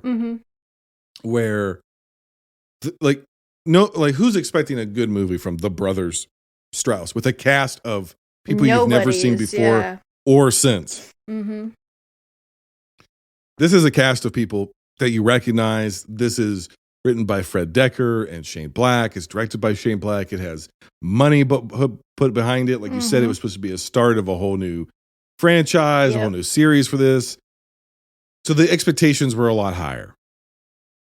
At the same time, I can't get over the fact that the other film could not even competently sound the film, could not competently shoot the film, could not competently stage the film. I could not see what was happening. Very true. I did not know. It's so for that reason and that reason alone, this one isn't the worst, but it very well could be. Yeah. Okay. And it probably should be because of the level of talent that's involved. Yeah. But for the reasons you just said, I have to give it a 1 out of 10, which makes it my 5. I will say this is one of the worst franchise films I've ever seen. Yeah. And because with the level of talent behind it. Because you and I, this whole episode, like, why do they keep getting these shitty people to make these movies? Yep. They keep getting these shitty people. Well, here's the time they didn't get shitty people. And it's worse almost it's than so much if it worse. had been made by fucking nobody. Right. Because, I mean, even with, like, Requiem, you could tell they still have some level of respect for the creatures that they're showcasing. Yes. In this one, they're fans. Yeah. But this one, it's just shit all over. Yes. And so I think that makes it more egregious. It's egregious and it's offensive because not only are you wasting my time with an inferior product, you're telling me that while you're doing it, what a fucking mark you are. Right. It's like, right? You're insulting me while you're fucking me. And But not even doing it in a way I can appreciate. Exactly. Yes. Not even in a clever way. No. Yeah. You're calling me ass burgers. Yes. Yeah. And after I paid $15 to watch this movie, or $3.99 or whatever the fuck. So yeah. I didn't ask you to do this. I just did it. So there's 6 films in this franchise, more or less. And I averaged out my scores. The average score for this franchise is a 4.83. Damn. And that's bad. It's really bad. It's really bad. Yeah. And someone on Twitter said, like, comparing the Alien franchise to the Predator franchise, which one is better? And I think this one doesn't make it. It doesn't make it. It doesn't. It had a really great first movie, and that's about it. That's about it. Yeah. At least Alien had aliens. There's no least. aliens in the Predator franchise. I Which is think sad because Predators- it's such an awesome character. Predators comes close, but It does. just gets in its own way. Mm-hmm. It just gets in its own way. Mm-hmm.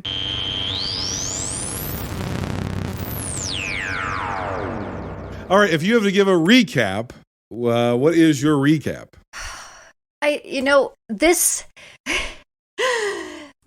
Our trajectory on this episode has just been like a skydive. Okay? Yeah. We're up in the plane and we jump out and it's fun, but then our parachute doesn't open and then the backup doesn't open and then we crash through the crust of the earth. Yeah. And just go straight into magma and just we go out in a stupid blaze of glory and oh god. No. That's my recap.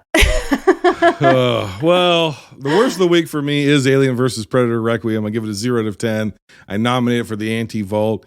The only thing that saves the Predator is that it was in focus. But in many ways, it could be worse and could also be added to the anti-vault. I think it should be. So bad. Fuck, let's nominate both of them. Alien vs. Predator Requiem, nominated for the anti-vault. The Predator, nominated for the anti-vault. First time ever. Jesus. 1 out of 10. Coming in after that is number 4 is Alien vs. Predator, which I give a 4 out of 10. Number 3 is Predator 2, 5 out of 10. Sometimes you can't go home again. Predators comes in at number 2 with a 7.8 out of 10. And my best of the week, the one we spent the most time talking about, of course, you knew it before you even hit play on the episode. It is the original Predator, which I give a 9 out of 10. Mm-hmm. Yeah, one thing we didn't talk about with the first one is I love the credit sequence. We get the sitcom credit sequence at the end of the original Predator. Very strange choice. It's very strange, but it works. Remind me what your order was again. The Predator is coming in. What? Oh yeah, we've got number 1 is Predator. Predator 2 is number 2. Predators is number 3. AVP Requiem is number 4. AVP is 5, and the Predator is number 6. Okay. All right. If you had to give a recommendation of the week of these films, what movie would you recommend?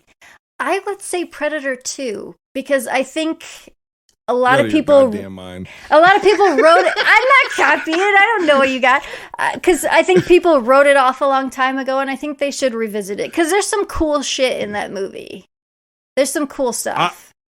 I will never not praise Lindsay Washburn, except for in this moment. She's out of her goddamn mind. The movie you need to watch is Predators. It's the only one that even comes close to being another real movie written by somebody who's ever written a fucking movie. Predator 2 is bad.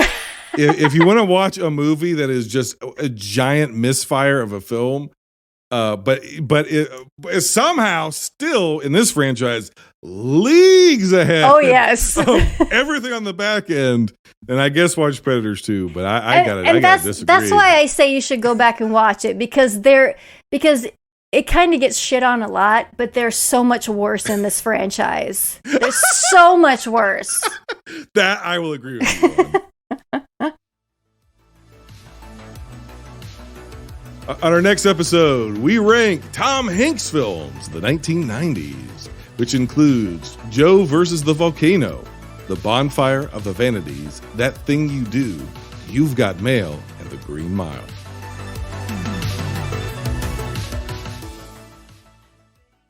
Well, we've talked for 3 hours about Predator movies. Basically, 2 of them are good. We can't even agree on which 2 those are.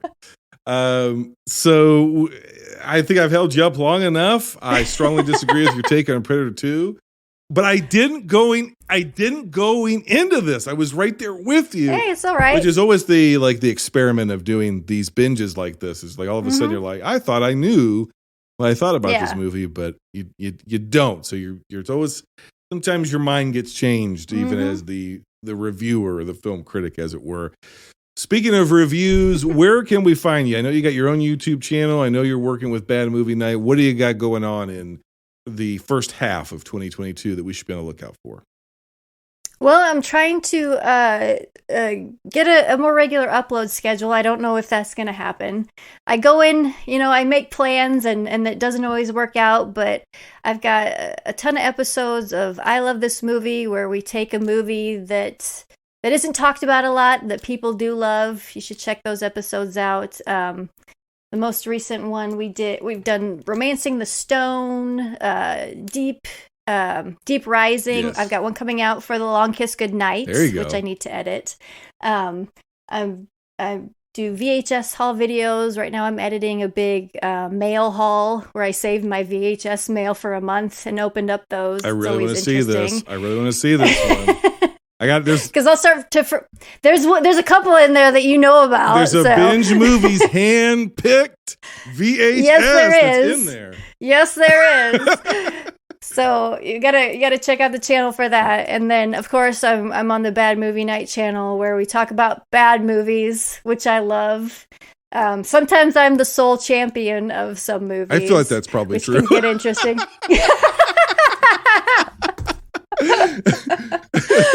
Oh my god. But you can find me there. You can find me on Twitter or Instagram at the Lindsay Washburn or at Lindsay Washburn. And it's Lindsay with an A. Of course, if you're a listener of Binge Movies, you like what we do here, you can find our Patreon, patreon.com/binge movies. You can find us on Podbean. You can find us on Apple Podcasts, Spotify, all those great places. Please leave us a 5-star review. We do have a YouTube channel. We don't do very much with it, but we're going to do something with it in the future, probably. Of course, thank you as always, Lindsay. And until next time, binge on.